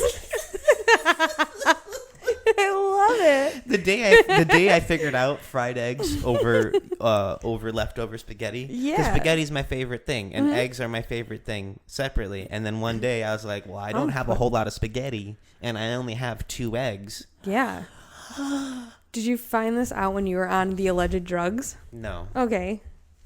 I did paint the fuck out of that on the alleged drug. That's scene. awesome. Yes. You can totally tell. You can. You can, and it's amazing. Thank you. Yeah, you're welcome. I really like it. Actually, it's because of that, and people... Excuse me? We can't, because we're talking a whole lot about a thing that people can't see, because this is audio. Yeah, true, yeah. So I'm going to post a photo of this in the same podcast so that you can see what we're talking about. Yes. It's to describe it to the people who are not here, which is everyone but you and me. It is a mural that I painted of a Batman comic book. It's a page out of the Batman comic book Hush, Hush, Hush, and it's a beautiful, beautiful drawing done by Jim Lee. He's the artist, and it's of Batman and Catwoman kissing with a beautiful moon. And the detail of the city is what I'm like the nighttime, blown away by. The nighttime cityscape of Gotham is behind them, and it's marvelous. And marvelous. Marvelous. Marvel. Oh, God. Well, actually, no, that's not. DC. Yeah, DC. So, yeah, I know. Yeah. Never mind. Thank you Sorry. for ruining that. My bad. Why? Damn it. Anyways, yeah, so I painted that, and what no one knew about this, because, I mean, like, on my Facebook, I posted, like, all the progress as I was going, but what no one knows is that shortly after I started that, I started to get kind of involved with her feelings-wise. We started to have feelings for each other, me and this girl. And the first time that we kissed... was in Gotham. Yes, it was in Gotham. No, but it was like that. Under the moon? No. The way that they're holding each other, it was like that. Oh, okay. Yeah. I like that. So, but then there was like things and going on and more things. And while I was painting it, I had to I was always constantly thinking about her while painting it. I know, like tortured artist kind of thing. Very cliche, very cliche. But yeah, a lot of alleged acid use. You don't name them. You don't name the alleged. It's fiction. I can name whatever I want. I did heroin while painting that. Yeah. Tons of heroin. I can totally see I did that, a whole bucket of heroin. Just at once. That's how they measure heroin, right? Buckets. Yeah, and I think you even dip the heroin in the paint. And actually the finishing... So the paint has... The finishing touch... Just jizz. No. To seal it. No. That's what I do with my other painting. I just blew cocaine all over it. All over it. I just took it in my hand, slammed my hand into my face, and then whatever's left, I blew it onto the wall. It was beautiful. Allegedly. Oh my God. Allegedly. Allegedly. So, shit. What was I getting into? You should clean this. I've had that keyboard. It is disgusting. I've had that keyboard for like a decade. Yeah. Yeah. It's just like... It would be nice if you just cleaned it, you know? You sound like my boss. Because I'm such a slob and she hates it. She is the opposite of me. So yeah, honestly, I was gonna start playing catch up, but that's honestly what my catch up. My catch up has been her, and her life got a little crazy, and I definitely threw myself into that. And things aren't crazy anymore. And now everything's pretty all right. And that's pretty okay. It is. It's pretty okay. I like it. I actually said the same thing to her. I was like, things are pretty okay. Yeah. It's quiet. I feel like it's peaceful. It's peaceful. I like peaceful. Pretty and I okay. like quiet.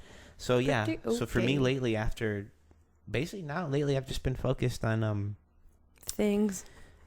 getting podcasts going and doing things like, organizing, painting my couch, which is awesome. You should put that in the picture. Changing too. my bedroom and your awesome bedroom. Yeah, that's awesome. I don't think I've mentioned it on here before, but I put my bed in my closet, which is so cool. No gay jokes. No gay jokes. Because every morning I sleep in the closet. There it is. I sleep in the closet. You can make as many Harry Potter jokes as you want, though. I love it, though. Those are welcome. Those are welcome. Those are welcome. It's actually really comforting, though, because it's like a closer space. Makes me feel more comfortable. Well, it's kind of cool because it's like a room inside of a room. It is.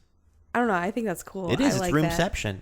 Yeah. Yeah. And it's kind of funny, though. Like, if you put a camera on the window side of my bedroom looking at here. Yeah. So in the middle of the night, you would just see me crawling and then walk over to the bathroom on the opposite side, then peeing, and then crawling back in the bed. closing the door. The door does creak. It's super creaks. Awesome.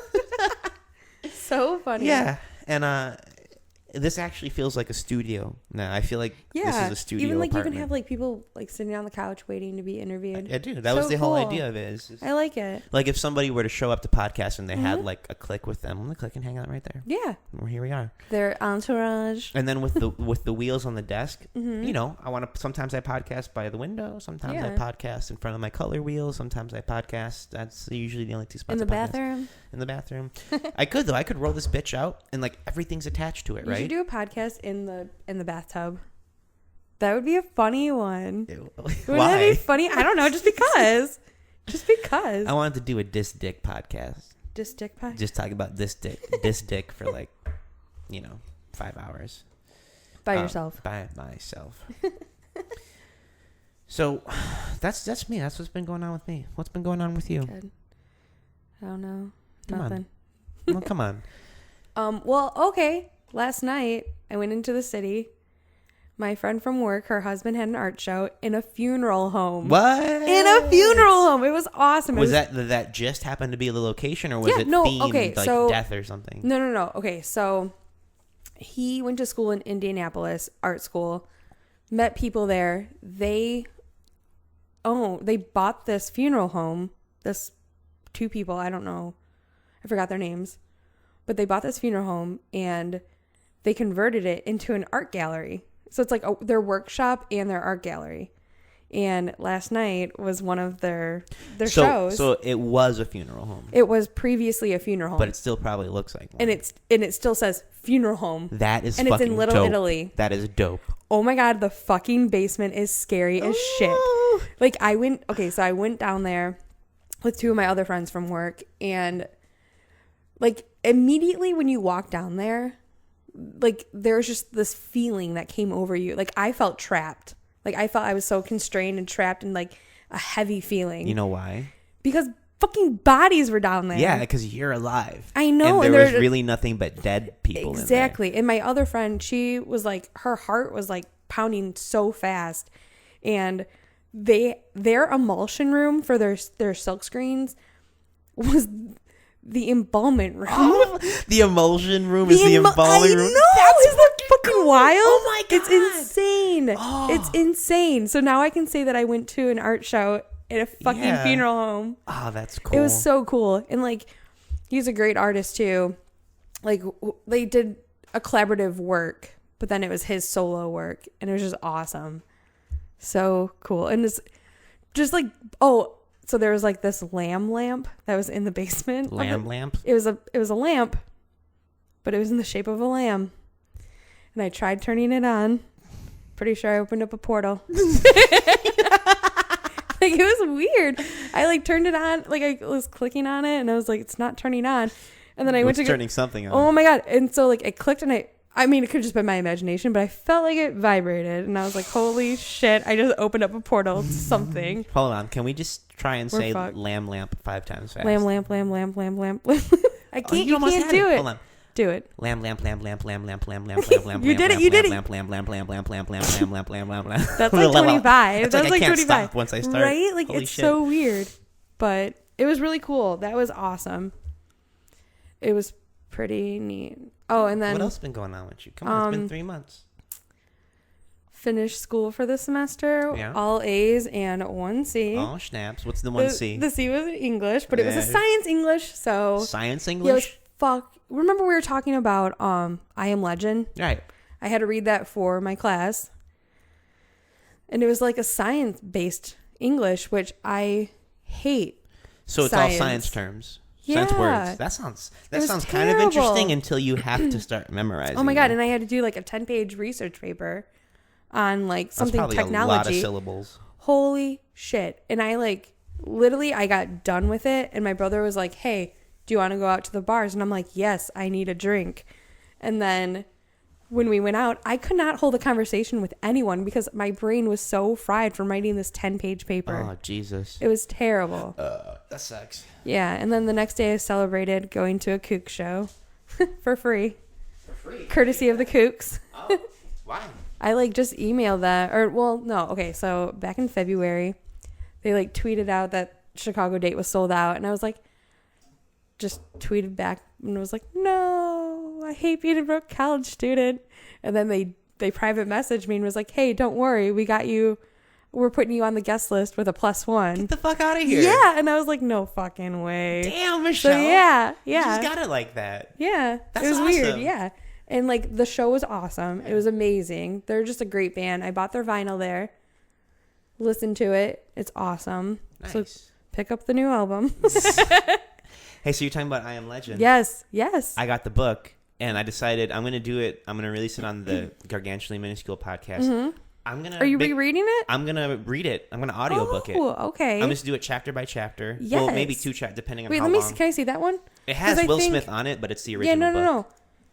Because, okay, yeah, so this is the one that I have, and it has short stories at the... Yeah, at the end. I didn't know Read that. them. Are they good? They're fucking that's what insane. You were talking about. Yep. I forgot Yes. about the voodoo doll or whatever, right? Yes. Yeah. You need to read those. Those are good. But yeah, I'm gonna make an audiobook and just release it in podcast, but I'm gonna put like music to it and shit. Oh. Yeah, I'm gonna make it like a little thing. that idea. Hold on, let's see. That's good. I'm gonna read the teaser in the beginning so you can get an idea, audience, of what to expect from the I Am Legend. He jerked open the door and shot the first one in the face. The man went spinning back off the porch, and 2 women came at him in muddy, torn dresses, their white arms spread to enfold him. He watched their bodies jerk as the bullets struck them. Then he shoved them both aside and began firing his guns into their midst, a wild yell ripping back his bloodless lips. He kept firing the pistols until they were both empty.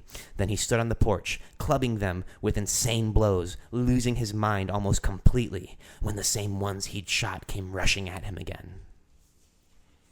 That's intense. Right? That is so intense. That is. I don't know how long it's going to take. It's going to take that long of a book. No, but it's pretty long. I mean, if I believe it's 130 something pages of like decently spaced text. Mm-hmm. So we'll see how that goes. I'm also, my favorite Batman comic ever, The Killing Joke. I'm currently working on scripting it. I'm also going to do a script for that. But I'm going to do it. Like for a movie?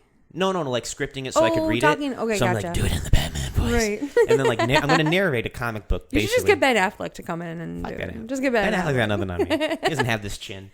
But actually, he does have that chin. He does.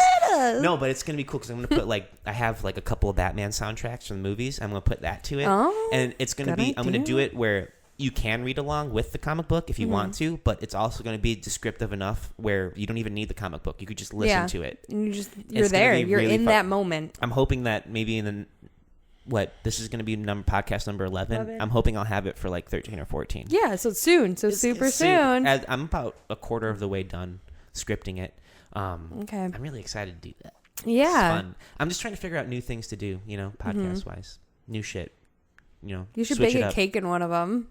Bake a cake? Yeah. That's what I was going to do with one of my coworkers because you guys are bakers. Right. Well, I have some like knowledge in it, but that's her carear. Like she went to school for that. So it's like, why don't you do let's do an instructional video, like how to make I think this you should or how do to that. make that. Yeah. Totes do that. And actually things for me have gotten somewhat dull. No. Yeah, I have because No. One of our coworkers like dipped out on us, so now we're like at a severe deficit. And our boss lady is literally about to have her kid literally any second within the last week. She's going to pop. Shit. So she's going to be gone for like 3 months. So now there's just 4 of us. So your schedule's going to be pretty It heavy. already is. Like starting this last week, I've been working like almost 50 hours. Do you get overtime? No, definitely overtime. Yeah. Which is great because I'm not still, but that's insane work hours.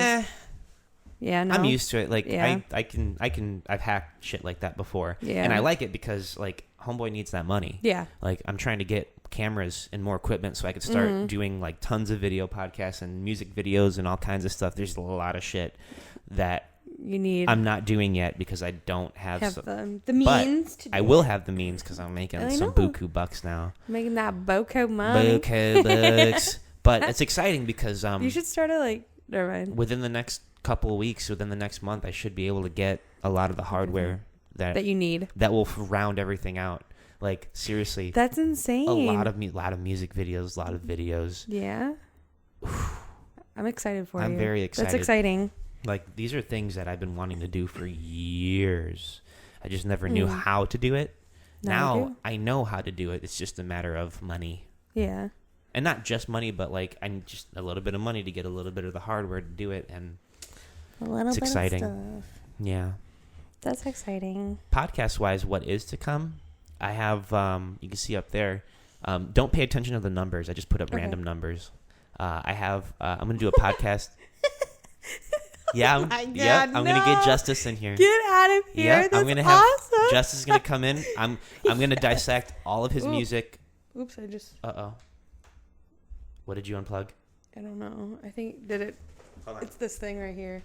Oh, that's fine. That's just the monitor. But please do not hit that. I won't. Because if you do, I won't. We're fucked.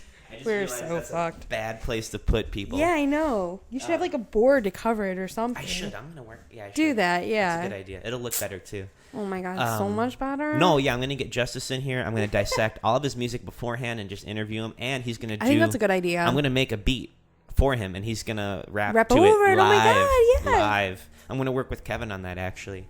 That's and awesome. Then, Just Lust. Paige is gonna come in. Yeah. She's been living a very promiscuous life, and she's gonna come in and talk about it. And we're gonna break down the male female body from head to toe and talk about the things we like and dislike about it. I like it. And it's gonna be very anecdotal. What else do I have? That one I don't want to talk about because that's the next one, number 10. That one's gonna be in the fields. It's gonna get you. That's actually, those are the only 3 that I'm working on right now. That's funny. Trying to get those out. Yeah. I like that. So anything else in the last 3 months for you? Finished school? Come on, you have to go and do some shit after you finished, got out of school. No, I went straight into working. I'm a freelance photo assistant now, so that's taking up my time, making money, but it's insane because I go from that job to my crate job. So it's just like my days are filled, but filled with like not fun things, I guess. Just working. So that's Same that. here. Yeah. Yeah, it's hard to do like interesting podcasts when you're working so much because like the best like inspiration for podcasts for me anyways has come from, life experience. Right. And if your life experience is you working a full-time job, it gets kind of hard. Well, I guess I'm making money to go to Paris in the fall. Hey. Yeah, so that's a thing. That's going to be dope. I'd like to talk to you after you come back from that. Yes. Oh, absolutely. And I want to have lavender hair when I'm there. Lavender hair? Lavender hair. That's a very specific thing to want. I know. I want it. So I got my hair cut. So super short now. Oh, I haven't seen it. You have the hat on. But, yeah, I know.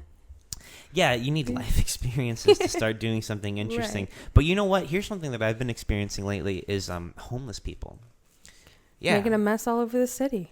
Well, no, I'm just kidding. Totally kidding. That's very rude. No, I know. It was an Always Sunny episode. That's why. But because the path that I take to ride my bike to get to and fro, it follows the river, and the river it has a bike path that runs throughout all like the surrounding suburbs. Well, that's also where all the homeless people travel to and from. So I see them everywhere, and like whenever do you go on Bum Island? Oh, that little... Yeah, it's called Bum Island. I've never gone on there, no. Oh, it's pretty cool. But I've seen, there's this parking garage that I have to pass under because there's construction now. So, like, the street that would cross through it is gone. So I pass under this, like, underground parking garage to get to the other side. I know exactly which one you're talking about. It's a bank. Yep, yeah. Chase, yeah. Right. So... Yeah. There were these guys. This is like just after winter is done, so it's still a little cold. And I would see them sleeping in there. And I've been like, it's kind of like tracking animals.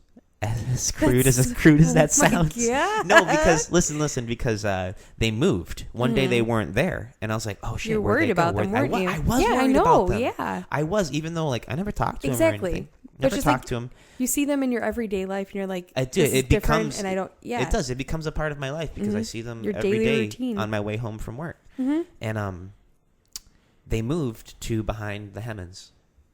Yeah. Behind it? Yeah, behind it, because there's like these huge... Bum Island. There's these... No, seriously. It's like... It's no, but they Island. literally sleep against the back wall of the Hemmons Oh. because there's like these big grates that I'm assuming hot air comes out of. So That makes they go there. sense. It's like they're like a cat. Yeah. And they've been there for the longest time. They're there almost every night. But some of them are fucking pricks, man. Yeah, they're assholes. Because at late at night, they're hanging out under a bridge and shit where I pass under, and like when you pass by, like they see me, I have skinny jeans on and a tight shirt. They think that I got money bags or I'm some sort of like.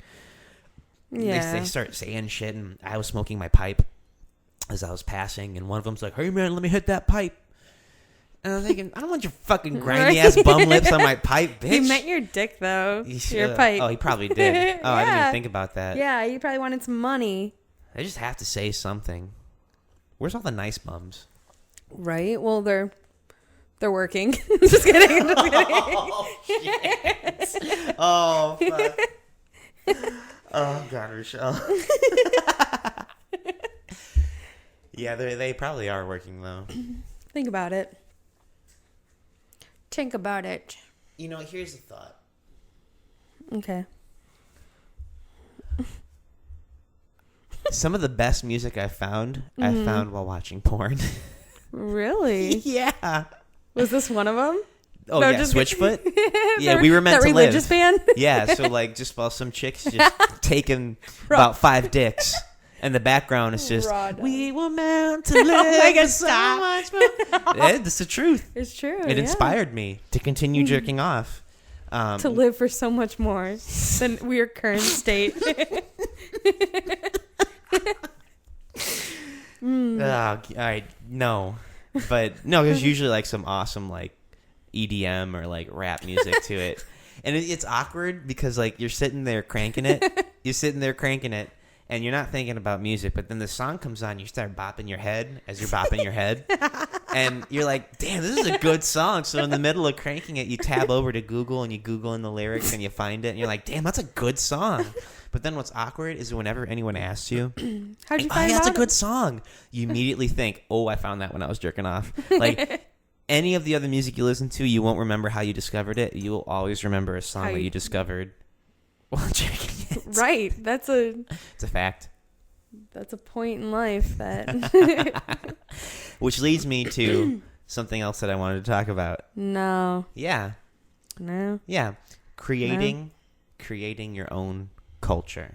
And you're someone that knows something about this because you don't Wait a minute. I'm sorry. I have Time this out. I have this wrapper and I just want to cut And it he with just- scissors. He just said that, but he pulled out the scissors. What? You said you know something about that. And you pulled it out so slowly. The Oh, scissors. because I'm about to kill you with these Yeah, scissors. those no, are I'm some sorry. I keep these big are, scissors, They're though. Those industrial are- scissors. They're pretty those are fucking scary. Sweet. Let me tell you, if you're gonna buy a pair of scissors, don't fuck around. Go to Like, Home Depot those look and buy a fucking pair of man scissors. These things will cut through anything. They'll Anything. cut through all your Bone. problems.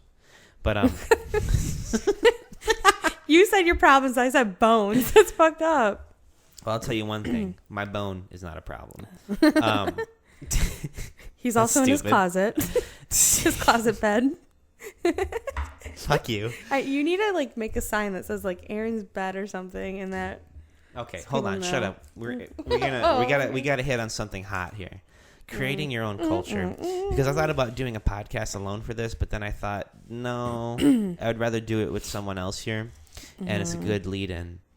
But you know, hold on. Confetti. Come on, stay with me here. Okay. We were talking earlier about Hold on. That's gonna blow all over because you have your fan on. I'm planning on it. Okay. I just want you to be aware.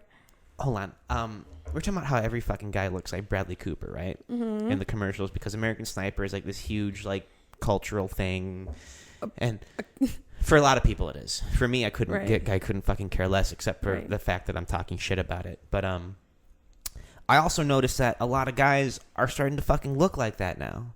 Like they have the big fucking American Sniper beard and like the kind of tight cut, marine haircut, and like I think they're doing it because for them, they're convinced that that's what. No, I see it all over the place. No, I know. I know it all exactly over the what one place. you're talking about. I see dudes who I'm pretty sure have about zero personality, but they get that look because there's a certain percentage of women who are attracted to that. Yeah. Why? Because Bradley Cooper's an attractive man, and they see American Sniper everywhere. And I see a lot of guys that look like that, and I think those guys don't create their own culture. No, they follow the trend, and they follow the trend. And like, there's nothing like terrible about trends. Mm-mm. It's like, it's a good. Well, I think you should take a trend, but make it your own. Yeah. Like it's not that complicated. No. It's really, when I say create your own culture, I don't mean like, be some fucking beatnik asshole who like reads poetry all day and then like. And got their sweater from Goodwill. Right. looks at everyone like they're an asshole because they have the superiority complex. I'm not saying that. No, I'm not saying that. I mean, like, why can't you. Take what you like from whatever trend is currently trending and make it something your own. Or take a trend that's decades old. Lavender hair. That's a trend. Hair. I want that. For me, it's easy for me because I never knew how to do anything else. Yeah. And I think that's because of my OCD and dyslexia. It was hard, and also poverty. It's hard to follow trends when you're poor. Oh my God, so much. Kind of hard to follow trends when like you can't afford them. When you're in high school, that sucks. Yeah. That totally sucks. Well, it sucks and it doesn't. It sucks being poor in high school. Yeah. Because it just does. Yeah, it does. Yeah. But I mean, that builds character, and that makes you who you are. That's how I was able to create my own culture because I couldn't afford it. So I was like, do it with the means that I had. And I had a conversation with a former coworker not that long ago, and it was like the first time we sat down to chill and talk, and he got so excited to tell me about. And I'm not embellishing this at all. I was blown away. He starts listing off the brands that he like stands by, and he was all like, "I like Gucci, I like Armani."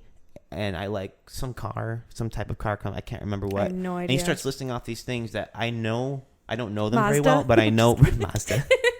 He wasn't Asian. That's not an Asian car. Yeah, it is. No Asian way. Asian people like it. I know a lot of people that like it because it's affordable. Okay. So, anyways, he starts listing off all this shit, and I realize like this is literally how he defines himself. Oh, through brands. Through brands. Oh my God. And it's not even like a thing that he doesn't realize that he's doing, because a lot of people don't realize. Right. He wants that. Yeah. And like, if that's it's kind of like when people. Sorry. Go ahead. No, go ahead. Okay. It's kind of like when people see like a band member and try to base their fashion sense on that band member. I've and like, totally been there. No, too. we've all been there. Like that's a culture that.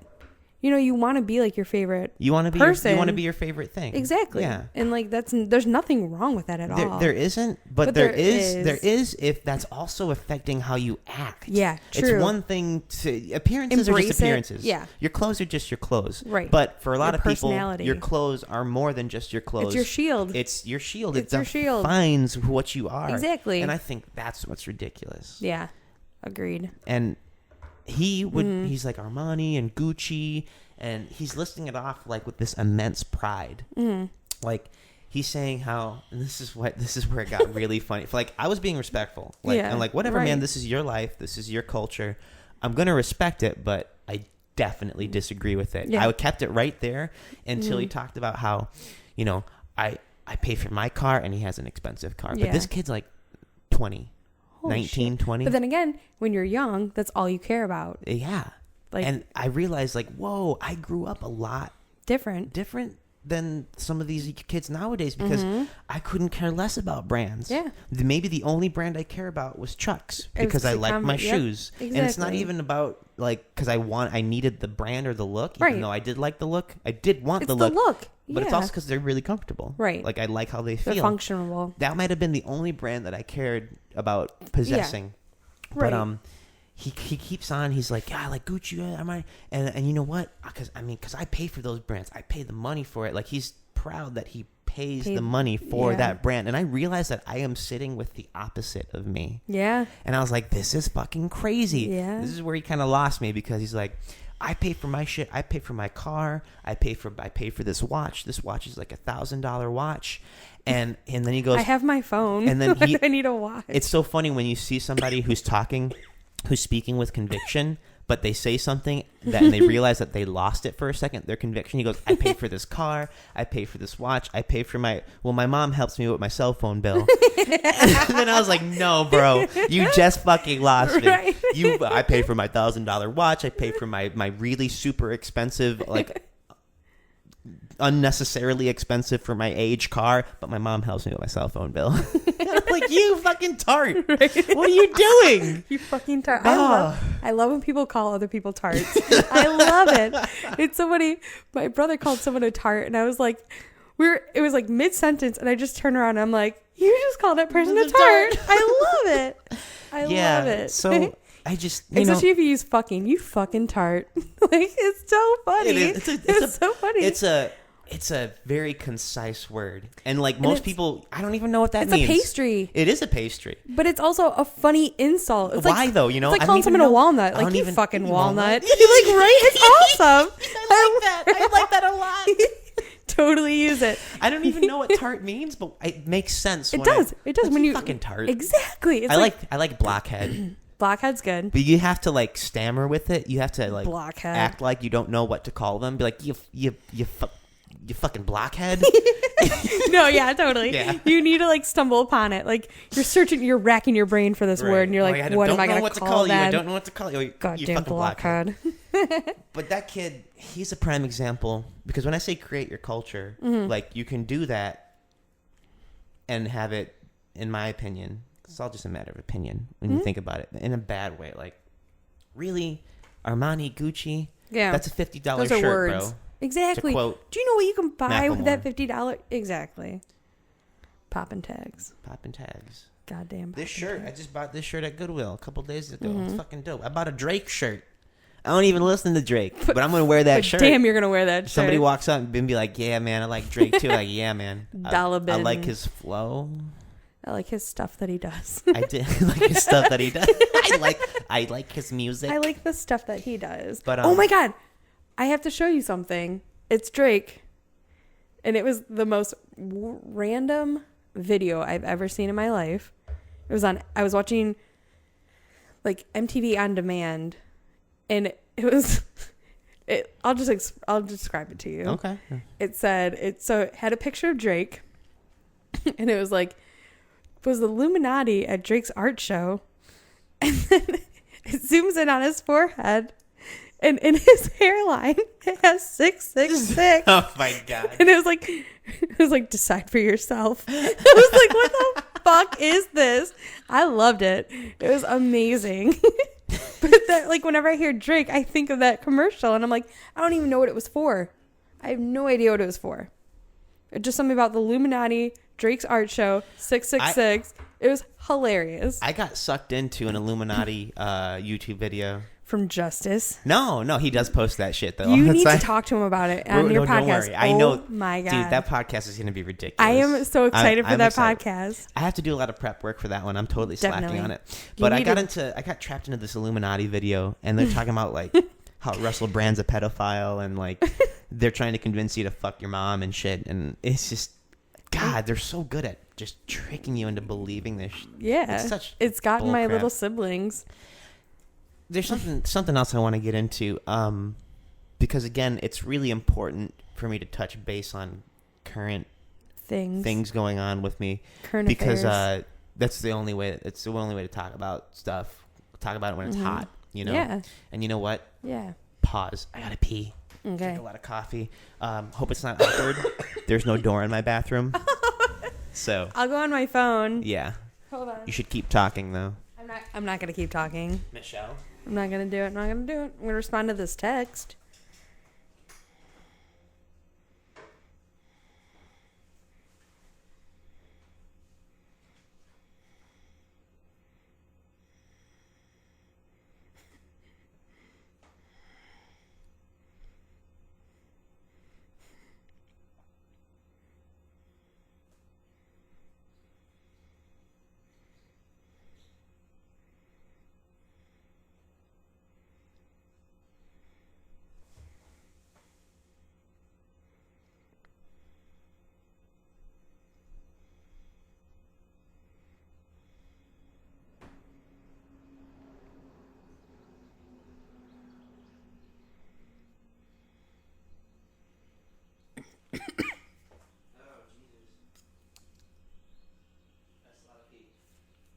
Are you talking to me? Yes.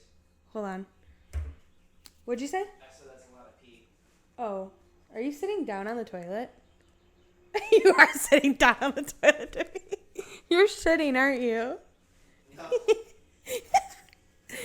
Oh my god. That's so funny. You just sat down to pee, didn't you? Do I sit down when I pee? Yeah, I do. Does that make me any less of a man? Fuck you. I couldn't care less. No, have you watched The In-Betweeners? No, I don't know what that is. It's a UK show. And one of the characters sits down to pee because it's his logic behind it. It gives him a break to sit down. Yeah. And I was like, yes. It does. Like, if I had the option to stand up to pee, I'd do it, but I can't. Well, I could, but I don't want to try. It gets a little messy. I've seen it messy. happen. It's a But disaster. like, if you have the option to like stand or sit, I know. you should definitely utilize that and just do whatever you want. Well, I stand. I'm on my feet all day at work, and then I see guys who are also on their feet all day, and they stand when they pee. It's like, nigga, take a break. Exactly. Take a break. I Yes. sit down and I pee, and I fucking play on my phone. Same. Don't fuck around. Same here. Okay. I've talked about toxic people before. Mm-hmm. I think in our conversation, we have a lot of. But I want to touch back on it then because recently, Came encounter with one in my life and with a lot of people around me, they were all subjected to the same toxic person. Oh yeah. And this might be They're energy suckers. They are absolutely human vampires. Yep. And and I'm not talking shit when I talk about this person. I am stating facts as I have come across them. Yeah.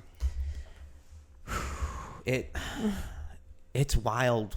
They drive you off Facebook. You don't want to see the shit that they post. They send you shitty texts. Oh. Shitty texts are the worst. It's one thing when somebody says something to you, because like I'll say something shitty to you right now to your face. Like, Michelle, you're fucking like lazy, or you know what? I fucking hate that you don't blah blah blah. Yeah. I said it. It's gone.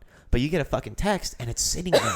And it's just and waiting. Like, even if you guys days later, it's still there. Yeah, exactly. Even it's if you patched it up, that fucking shitty text is still there. It's still there. It's evidence and of them sending you a shitty text. And it like stays there like a piece of shit just stuck to the back of your toilet seat. Just that you can't get out. You can't. You can delete it. You could. But then you're like, I gotta fucking delete text from my supposed friend. Mm-hmm. What the fuck is that about? Yeah. And you know what? It's not just toxic people that I want to talk about. I want to talk about. Put it away. Hold on. I'm gonna get a cough drop. Burped into the mic. Good for you. Thank you. No, but I've talked about toxic people in excess on the podcast, but you know, toxic people are toxic people. They're vampires. They're energy. They're selfish. Energy suckers. They're usually selfish and so selfish. They don't. You're one of them. No, I'm kidding. Oh, I'm totally kidding. I'm totally kidding. You know what? I try to be toxic in a very controlled way, in a way I don't think you're toxic. No. Let me finish. I try to be toxic in a way that causes a response from someone. I gotta show you something too. Because I'm trying to get them. Like I'm like. That's from the funeral home. Wait, turn it around. Oh, isn't that's that cool? Oh, that's some nice line work. Oh, Ugh. Oh my god. What flavor is that? Tart. It's Lemon zest. I try to be toxic in a productive way, in a way that gets people to be like, God damn it, he's being a dick, but I'm being a dick to like point out something like. That you know what you're being a dick. I know I'm being a dick. Exactly. People that are toxic people don't usually know that they're toxic people. That's what's wild. And here's all right. So this is what brings me to my main point about this is that people who let people be toxic to them aren't aware that they're letting someone be toxic to them. So what I want to talk about is not so much toxic people, is like submissive people. People who let themselves get treated that way. Because like if somebody was being toxic to me, I'd be like, fuck off. You're done. Like, bye. If cut your ties. If we're not gonna like fix this, then peace. Like, no no hard feelings. I want nothing to do with you. Exactly. It's that simple. But and it's not okay. that simple for everyone. Exactly. And it's also okay to do that. It is. Your mental health is more important than what people think about you. Or maintaining some supposed friendship that you have. Yeah. Exactly. So I've witnessed this with this person in particular. There were so many people that were trying to like hold on to their friendship because they didn't want to feel like the bad person that cut them off. And it was hard because there's like 4 or 5 people involved with the same person, and none of them were the kind of people to just cut them loose. Do that in the mic. That's me. Closer. Closing a pair of scissors. Okay.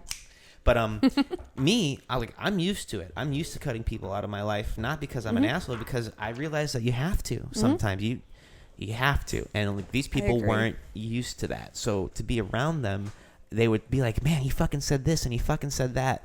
And I'd go to them like, "This has been happening for like 3 weeks. What are you doing? Like, why are you bothering? Like, this fucking dude sounds like an asshole." Cut them out. And it really is that simple. You just it's you can do it nicely. Well, you don't even have to do it. Exactly. You just stop. Just stop talking to them. Just stop and like stop communicating. The hard part isn't doing that. The hard part is not feeling like an asshole. Because if you feel like an asshole and you feel guilty, then what's the point? You're still being toxicized. There's not a word there. You're still being fucked around with by this person. But it's you doing it to yourself. So it's really simple, bitches. I'm still laughing about tart. Yeah. Like in my mind, I just heard you say, "You tart." You tart. You're like, if you're being a tart. If you're letting someone be shitty to you and you're just letting that continue to happen, just let them go. Agreed. I would feel like an asshole in front of them by saying that. I felt like insensitive or heartless when I'd say that to them, because I had no issue saying just stop. And they'd look at me like, I can't just do that. And I'd look at them like, yeah, you can. Yeah, you can. Like stop being an asshole? Or? No, like stop, like let it go, like cut them off. Yeah. I'd feel like an asshole and insensitive for saying that. But I just realized that I've done it enough times to know when it's time to do that. Yeah. And I don't feel bad about it. So. Yeah, like you said, you shouldn't feel bad about it. Just let that shit go. Yeah. You know? Just let. I guess a lot of. If they're okay. Go ahead. Hold on. Like, if you have, like, my friend and I were talking about it at work. If you have to. How did she word it? She worded it so perfectly. If you have to worry about what is okay to say around a friend, like to say like if you like basically tiptoeing around a friend, they're not your friend. They're an asshole. If they're gonna get pissed over something that like you don't have to worry about, is it gonna hurt their feelings, right? You know what I mean? No, right. You're absolutely right. She worded it so much better, but no. Can't. You got it. You killed it. You killed it. Because you're right. If you're around someone that you have to worry about, right? It's not your fault that you have to. It's not that you're saying that they can't hack it, right? So funny. That just reminded me.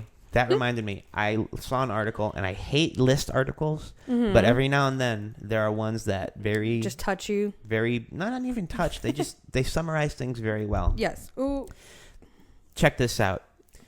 20 warning signs of an emotionally abusive relationship. And the way they phrase it, I think they're kind of centering around like romantic or like boyfriend and girlfriend, but this applies to any relationship. Exactly, like and a friendship. What they list in this list, every single one of these things I found in one, if not all of the people that were involved with this toxic person. Okay.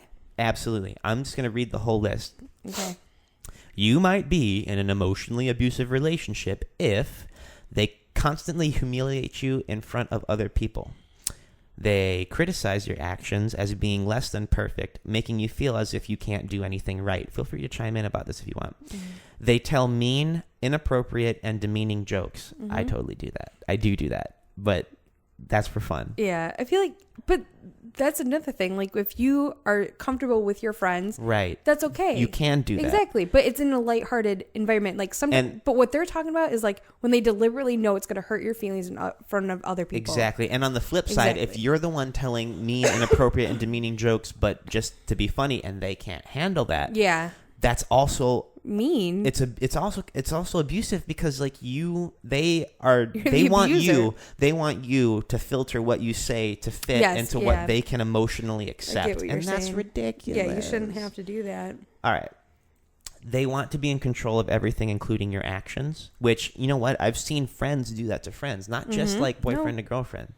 They constantly relationships, any relationship, friendship. They constantly remind you of your shortcomings and failures. And this is all about like you're either like, and this is in general, you're either tearing someone down or you're propping them up.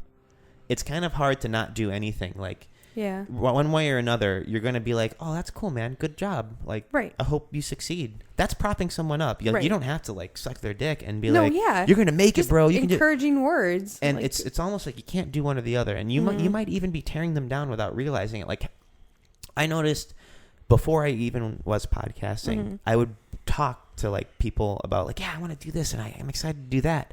And so a lot of people would tear me down without realizing it. Really? They'd be like, oh, that's cool. Or be like, yeah, man, you already told me about that.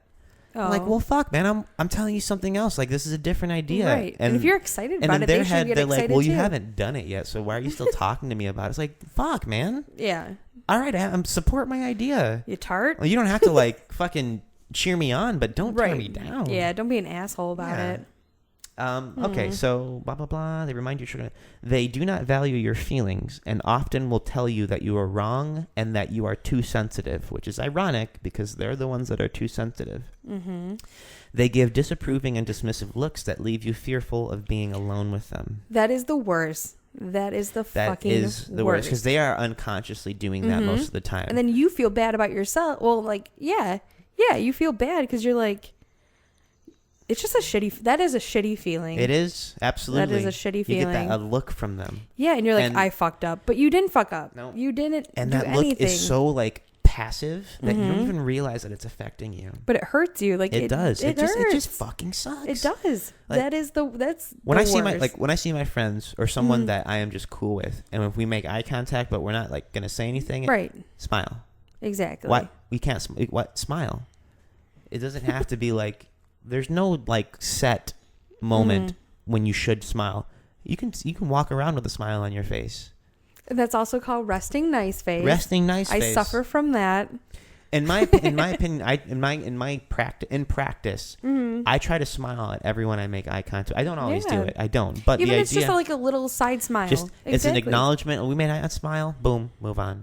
It doesn't have to be anything else. But it's hard for people to smile sometimes. It is. It is. They withhold displays of affection and sex as a form of punishment. That's obviously more of a boyfriend-girlfriend thing, and that fucking sucks. I've had a girlfriend like that where she's holding up the pussy. And I'm a fool, and I'm just like, what do I have to do to get back in there? It's fucked up that girl magazines tell girls to do that because that's also fucked up. That's a culture thing, too, where, like, that should never be a thing. No, and that's funny because that's the one thing that could help fix everything that's going on between you two. Get your aggression out. If you guys can just let go of what in that moment, what's bothering, and just fuck. Just fuck. Or not even fuck. Just, again, affection is enough. Right. Even if hold it's each other, kiss, hold hands. That's it. Yeah. Like, withholding affection even means, like, you're not going to hold, or you're not going to hug, or you're not going to give them a kiss in the morning when they leave for work. That's fucked. Yeah, that's very fucked up. That's fucked. Like, what is that showing? It shows that you're punishing them. But that's not even, like, that's a cruel form of punishment. It is cruel. It's more cruel than a lot of people realize that it is. Like, you should give them a kiss, but also be like, hey, I'm fucking pissed at you. We'll talk about this later. Exactly. See, like, you see this in television shows, and this is why my favorite shows are the ones that are so honest that it's not reality. Right. Because most people aren't that honest with each other. Yeah. But you can be. Yeah, and you should be. You can go up to your girlfriend or boyfriend. You're pissed at them for whatever reason, stupid reason or a good reason. Give them a real kiss and be like, all right, I'll see you later. I'm still pissed at you. I'm fucking pissed at you. I'm still like, we still need to talk. Exactly. But give them a kiss. Why? And I think because, hold on. it's letting them know that, no, things aren't falling apart. Right. But we still need to work some shit out. Right. So many people, like, if anything's wrong, everything's wrong. Yeah. And it's not. No. But you act like it is. So then the other person gets anxiety and they're like, fuck, everything's wrong. And then that ruins relationships. And it makes a problem that's a 1 into a 5. And then you don't fucking talk for the rest of the day for whatever reason, or somebody ends up working late. So when you get home, the other person's already in bed. That 5 turns into a 6. Why? Just because no one talked about it and you didn't give them that fucking kiss in the morning. Yep. And wait, hold on. I'm not done with this. Go ahead. The silent treatment is fucking stupid. Oh, God, it's the worst. I hate that. It's the worst. It's adding on to that shit, but it's like, that's not solving anything. That's sweeping shit under the rug. Like, that's so stupid. It's not even sweeping it under the rug. It's standing with it in between you and the other person and not saying anything. And but holding on to that is going to kill you up inside too, because you're like, oh, I have to hold this grudge. Both no, of you, don't. you're both just thinking about it, but no one's saying anything. Exactly. That's so much wasted energy. Exactly. Mental energy, just wasted. That's my least favorite thing in the world is the silent treatment, because I am not stupid. I never do that. I'm a talker. Me either. If we're both angry and neither of us feel like talking about it, I will still talk about it. I will talk about anything at any time. Why? Because I'm not afraid to talk about it. It doesn't scare me. I'm not even afraid. Even if I'm the one that's at fault. Yeah, then no. My mind, it's let's take care of it as soon as possible. Exactly. And I think it says a lot about your character if you can admit that you were wrong and be like, hey, I did fuck up. I'm sorry. But I also feel like you fucked up too. Like you, right? Just talking about it. That's another thing that people are so afraid to do is just admit that they're wrong. Do you never make mistakes? Okay. Wow, exactly. You're really perfect. But how come everything's so fucked up right now? If you're so perfect, maybe it's all me. Oh wait, it's both of us because we're both human beings and we're both imperfect people. You beehole. All right, moving on. Okay. They withhold affection and sex. They belittle your dreams and accomplishments. That's what I said before about the podcasting people. Yeah. That's the thing. Like, building up people or tearing them down. Why would you ever want to tear someone down? Right. Even if you don't like them. Exactly. You don't have to tear them down. Even just not saying anything. At least would be better than. At least it's nothing. Exactly. There's never a need to tear someone down. Yeah. It's just. I think that says a lot about a person. If you bring up something and they tear it down, they marginalize it, even in the slightest of ways, it says a lot about them and the way they feel about themselves. Yep. If you ever want to figure out something about someone, tell them an idea that you have. Anything. Even if it's just like a goofy, even if it's a joke. Like, I've seen this where I'll make up an idea, I'll say something that's funny, and it's not meant to be taken seriously. And they know that. They know that it's not meant to be taken seriously. They'll laugh, right? We'll laugh together. But they'll still say something afterwards that belittles it. And not even to try. If it was funny, then all right, you're just adding to the humor. No, they'll still add to it. Like, that would be stupid, though. You know? That wouldn't... You didn't need to make that comment. Yeah. Like, what? Shut the fuck up. Like, you know, the people that I don't like the most is people like that are close to you, and you try something new. So say you tried making, I don't know, you're not a cook, but you tried cooking, right? And you're like, oh, try this. Like, I'm proud of myself for finished going through with this, right? And then they're like, oh, it's good, but it's that fucking but, and you're like, can't you just be like, hey, I'm proud of you for accomplishing this thing? Well, I mean, it's one thing to dole out some constructive criticism. There's nothing wrong with that. If you do it every single time, true. That wears a person down. Right, I get. And especially if it's coming from a family member or your best friend or something like that. Like, that's shitty. Like it's even if your cooking does suck every time, right? It is exactly. You can be. This is more on the propping up side of things. Be like, hey, but you know what? Good. Like, that kind of tastes like this is how I'd give out constructive criticism. Like, hey, it's a compliment sandwich. This part kind of tastes like crap, but you know what, dude? I think it's really cool that you're cooking. You're trying to figure it out. That's awesome because it builds them up to try it again. But that's the thing, is that so many people can only focus on the negative that they can't even appreciate the tiny things. The fact that, you know what, they won't realize that, but they did go through the motions of trying to figure out how to cook it. And no, it didn't work out. Or maybe it does kind of taste like crap. Or maybe it's just not as good as it could have been. Exactly. But they still tried it. What? That's a great thing. That's like the thing about like negative things. They're stepping out of their comfort zone. Here it is. Negative things, big or small, are always big. Yeah. Positive things, big or small, are always smaller. And it's hard for people. They almost get embarrassed to like point them out. Why?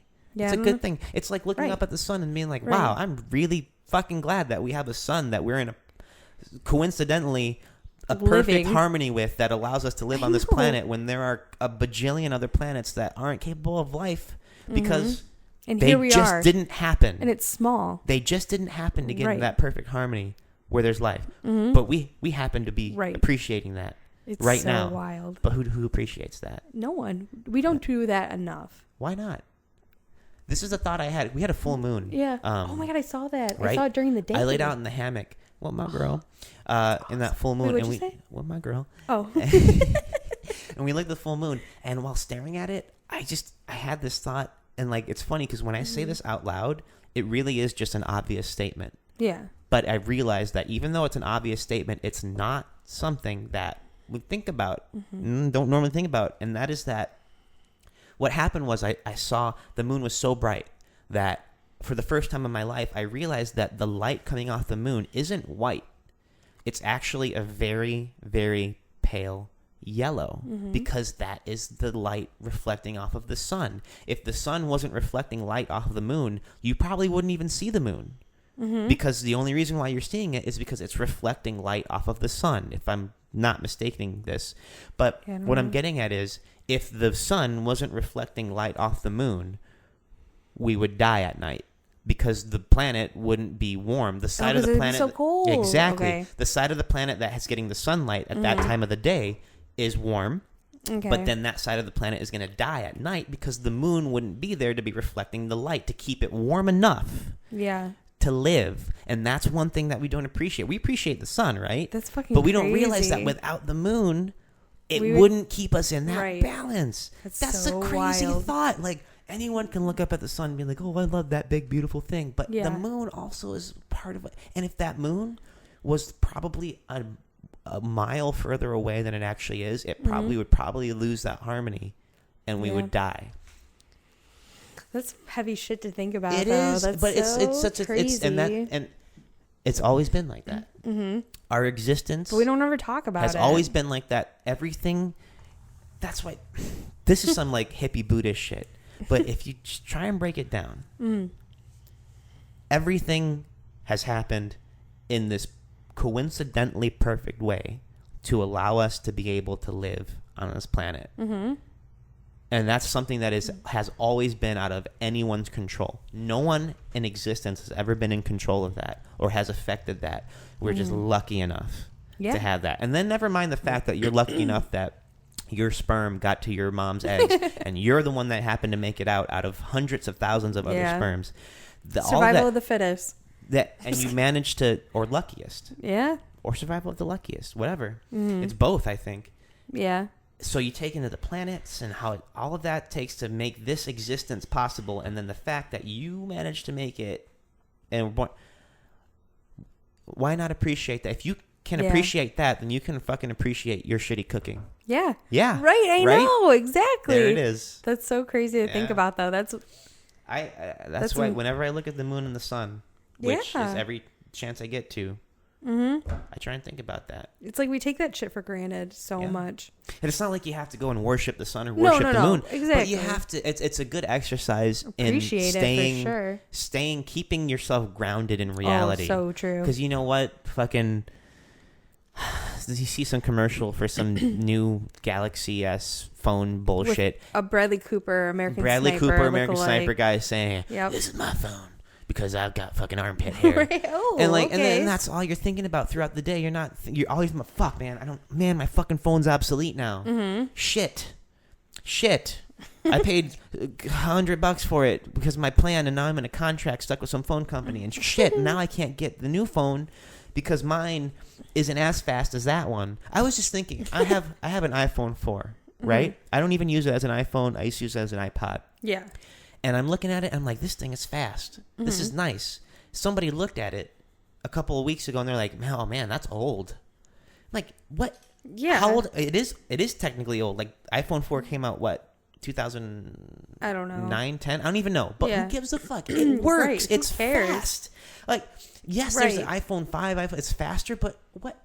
Who cares? Who cares? Exactly. I know. What does it fucking matter? It doesn't matter. Like, it does not matter. Like, we're so conditioned to be like, once there's something that is technically better, everything else before that is shit. Yeah, and that's not and that case. mentality is fucking infectious amongst everything in our American Western lives. Young and old. It's not, like when people are like, the younger generation. Like, no, there's some older people too that are like. It's definitely more prevalent in the younger groups because they grow into it. Right. But even the older people, they get caught up in this consumerism. That's another podcast I'm doing, by the way. I forgot. It's not up on that board, but I'm going to sit down with my friends and we're both going to tear apart. We're going to both have Cosmopolitans and we're going to just rip it apart and just talk about how they're just poisoning women.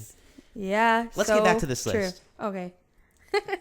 Okay, so they belittle. Yeah, seriously, they belittle your dreams and accomplishments. They share your private moments and your secrets with others against your wishes. That's a tricky one. Yeah. They do not think you are capable of knowing what is best for you. Let me tell you what I think is best for you because you don't know. No, I've been kind of guilty of that sometimes. Really? I don't think I've ever. It's because I want to give advice, but then I realize that maybe I don't know what's best for them. Right. It's not a matter of not giving advice. It's also not thinking that your advice is better than what they're doing. It's just being like, hey, I think this might help you. But even then, I've heard someone say that the best advice they ever got was to never give advice. That is some good advice, though. It is some good advice. That's a rule that I feel like everyone should live by. Actually, nowadays I try to go... unless they ask you for your opinion. Exactly, that's what I was about to say. I was about to say, don't give advice unless somebody asks for it. And even then, tread lightly. Exactly. Because your life, your experience is different from theirs. Exactly. And I would say even point that out, too. Like, when they're asking you questions, and then you're like... Or not questions, like what you would do in that situation. Be like, well, this is my opinion. If I was put in that situation, I would do this. Yeah. I don't know. Blah, blah, blah, blah. You don't think you're capable of it. They blame you for their problems, their mood, and their overall unhappiness. Now, that is an interesting one because that can happen quietly. You won't even realize that they're doing it in their head. They're blaming you. And they don't. They won't even realize that they're doing it. That can go on for months. Years. And build up That can go on for your entire relationship with that person. Ooh, yeah. Here it is. They can't laugh at themselves. And they get extremely sensitive when others laugh at or make fun of them. I've definitely been that guy. But in my defense, I was surrounded by people that were constantly making fun of me. That wears you down. It does. That tears you. There's two kinds of people. There's two kinds of people who are like the center of negative attention. And so they get very bitter and become that person that can't laugh at themselves. Yeah. And then there's the person who... is doing it to you. Well, I was going to say, and then there's a person who just has like a huge ego and just can't laugh at themselves because they're just fucking uptight. A dick. Yeah. A dick. Huh? I said a deek. Just deek. They make you feel wrong for wanting to see your friends or do anything fun without them. That's more of a relationship-y thing. Yeah. That can also be a friendship thing, too. That's true. Yeah, a friend can do that. Like, there's actually, you know what? Yeah, it's just I haven't had a friend like that ever, so I'm not familiar with that. Right. But there are friends. Oh, the person that I was talking about, this toxic person, they got super bent out of shape because people were hanging out with me, and this person didn't like me. Yeah. This person and I, we never even talked. In fact, he cut people off because they were talking to me. Right. That's weird. And then that's what kind of made those people realize, like, wait a second. Aaron's all right, though. Aaron, he's fine. Wait, why are you so butthurt? Never talked to you. And just didn't like you because whatever. One time we had one conversation. Once. One is not enough. No, it's not. And it was literally shortly after we first met. Stop. They can't laugh. They make fun. They make you feel as if you're good enough for them. They make you feel as if you aren't good enough for them and that you should be thankful to be in the relationship. How reverse psychology is that? Reverse psychologized. That's some fucked up shit. That is. Listen, people. I'm not even done with this list yet, but if any of these things are ringing true for you, fucking pay attention. Because, listen, and be proactive about it. A lot of people are in relationships like this. Friendships, romantic relationships. Any relationship. It's not fucking healthy. In the very first podcast, The Cuban Batman, I told you that I was going to shit all over your relationship. This is me shitting all over your relationship. If this is your relationship, I'm shitting on it right now. Don't get insulted. Don't get mad. Good even. They make you feel wrong for wanting to see your friend. I said that. They insist on always being right while you are always wrong. How fun is that, right? I love people like that. They make subtle threats that are disguised as a suggestion to help you, right? Whoa. They control the finances so they can control your actions and how you spend money. Look, that's some real seriously deep shit. If you're in a relationship like that, listen, you need to stop letting that happen because you're in deep at that point. You're in real deep. They constantly, this is a huge one. They constantly call or text to check up on you, who you are with, and what you are doing when you are not together. That is completely steeped in insecurity and jealousy. And like, listen, you're just as responsible for that if you enable them. If you always respond, if you let them get away with that behavior, you are just as responsible for it. And that's also some stalker shit. It is. That is fucking stalker written all over it. That's not healthy. It's not. At all. It's not. Listen, everyone gets jealous. Everyone gets insecure. It happens. That's being a human. It's being a human. Don't try and be a person who's all like, I don't get jealous. I don't get scared. No, just accept that you're going to, but approach it in a healthy way. If you're jealous or insecure about something with your girlfriend or your friend, just ask them about it. Don't accuse them. Don't be like, who are you talking to? No, just be like, look, listen, I'm feeling really weird about this. Can we just talk about this so I can feel better about it? That's all you have to say. Don't feel stupid. Don't feel shy. Don't feel embarrassed because you're insecure about something. Get over it. All right? It's better for you to just bring it up and admit that you're in a moment of weakness than to just act out in that moment of weakness and be an asshole. Really, what sounds better, being an asshole or just being open and honest about it and then getting rid of it, hashing it out, right? Don't be a coward. And I think this is the last one. They accuse you of things that are not true, so you are forced to prove your love. Yeah, it's fucked up. That's probably the worst thing. That is a mind game. Goddamn mind game. That is a fucking game. And that's fucked up. Listen. A good friend, a good lover, a good girlfriend, a good boyfriend, they're never going to play games with you. You might think, if you think that they played the game and you passed the test and you think, okay, well, I'm good now. No. You're so fucked. You're so fucked. Yeah. If they need to play that kind of game in order for them to feel like they can trust you. That's right. Even worse than that is if you feel like that it's finally over because you passed. Yeah. You are more fucked than they are. A relationship is not a test. It's not a test. I hate that saying. What? Go. Sorry. No, go ahead. No, like just the saying like, don't hate the player, hate the game. Like that's fucked. That's so stupid. Well, that's a different context. When people normally say that. That's more of like a, hey man, I'm just slinging some dick. Don't get mad at me because I got game. But I see what you're saying. That's so stupid though. Like, I don't know. You're still playing a game. You're still playing a game. Which is an invisible game that you're probably playing with yourself. And you really are more to blame than them because a lot of times they aren't aware that they're playing a game. As far as they know, they need to do this in order to feel comfortable. You know that they're playing a game. And if you're playing into that game and you're allowing it to happen, you're more fucked than they are. You're both wrong. Yeah. And this isn't like a both wrong, like you're an asshole, you're a bad person. What I'm saying is that's not how people are supposed to live life. No. That's not how it's supposed to work. That's not how this shit works. It ain't. It's not it. No. And like, Michelle and I could sit here and laugh about it because we don't do that shit. For us, that's like a foreign concept. Yeah. Because we don't fuck with people like that. But we're talking about it now because I know a lot of people that recently were fucking around. And I know a person that fucked around like that. And, here's a little message to you, person, which I doubt you'd ever even listen to this, but if you are, let me tell you right now, I don't think you're a bad person, but I do think you're doing some bad things. And that's not funny. No, I know. Why are you laughing? You're making me laugh. I just picture you like writing a note to I am. Like in a tent, like at camp. Yeah. I don't know. Dear so-and-so, Dear this Mom is and how Dad, I feel about my fun. feelings about you. And I just want you to know, listen, you're not a bad person, but you're definitely doing things that a bad person would do. And if you don't stop, then you are a bad person. And I know that you're aware of the things that you do. I know that. But then it's just a matter of what are you going to do from that point on? Mm-hmm. Don't be selfish. Don't be jealous. Don't be insecure. Or at least, like I said, everyone does get that way. Don't act the way that you act when you get jealous and insecure. Take a chill pill. Mm-hmm. Stop hating people. Yeah. Stop hating people. You dislike someone? Cool. There's reasons for that. But the second you use the word hate, you've locked yourself into that word. Mm-hmm. That's why they say hate's a strong word. And being associated with that word. That's why hate is people say that hate is such a strong word, because there's literally nothing worse than that. Mm-hmm. You could say loathe, but really loathe just means hate. Yeah. So the second you jump to hate, you really did cross that line just by saying it. Mm-hmm. So don't ever use that word about hating someone.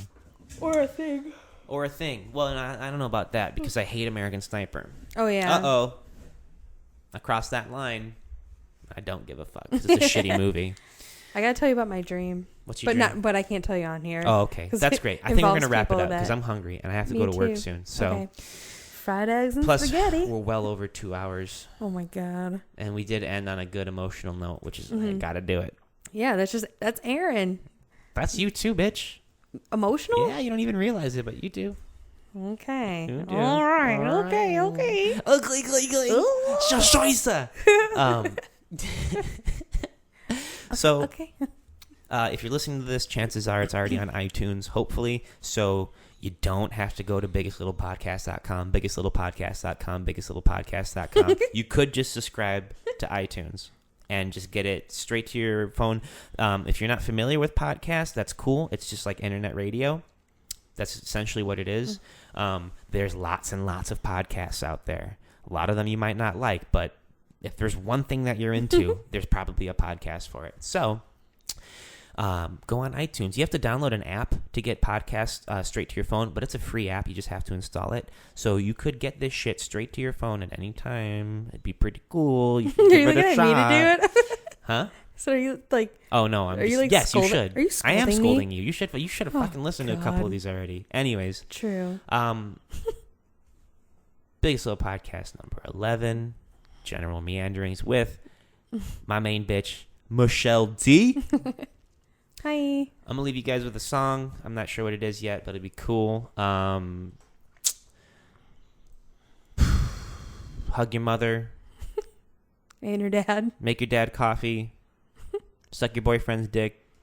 Eat your girlfriend's pussy. Call your brother. Call your sister. Be good to each other. Pet your animals. Pet your animals. Keep your pubes trimmed. Wash your armpits. Yeah. Quit fucking around. Wait. Quit being hateful. Wait front to back. Wipe front to back, right? Oh yeah, right. Yeah, okay.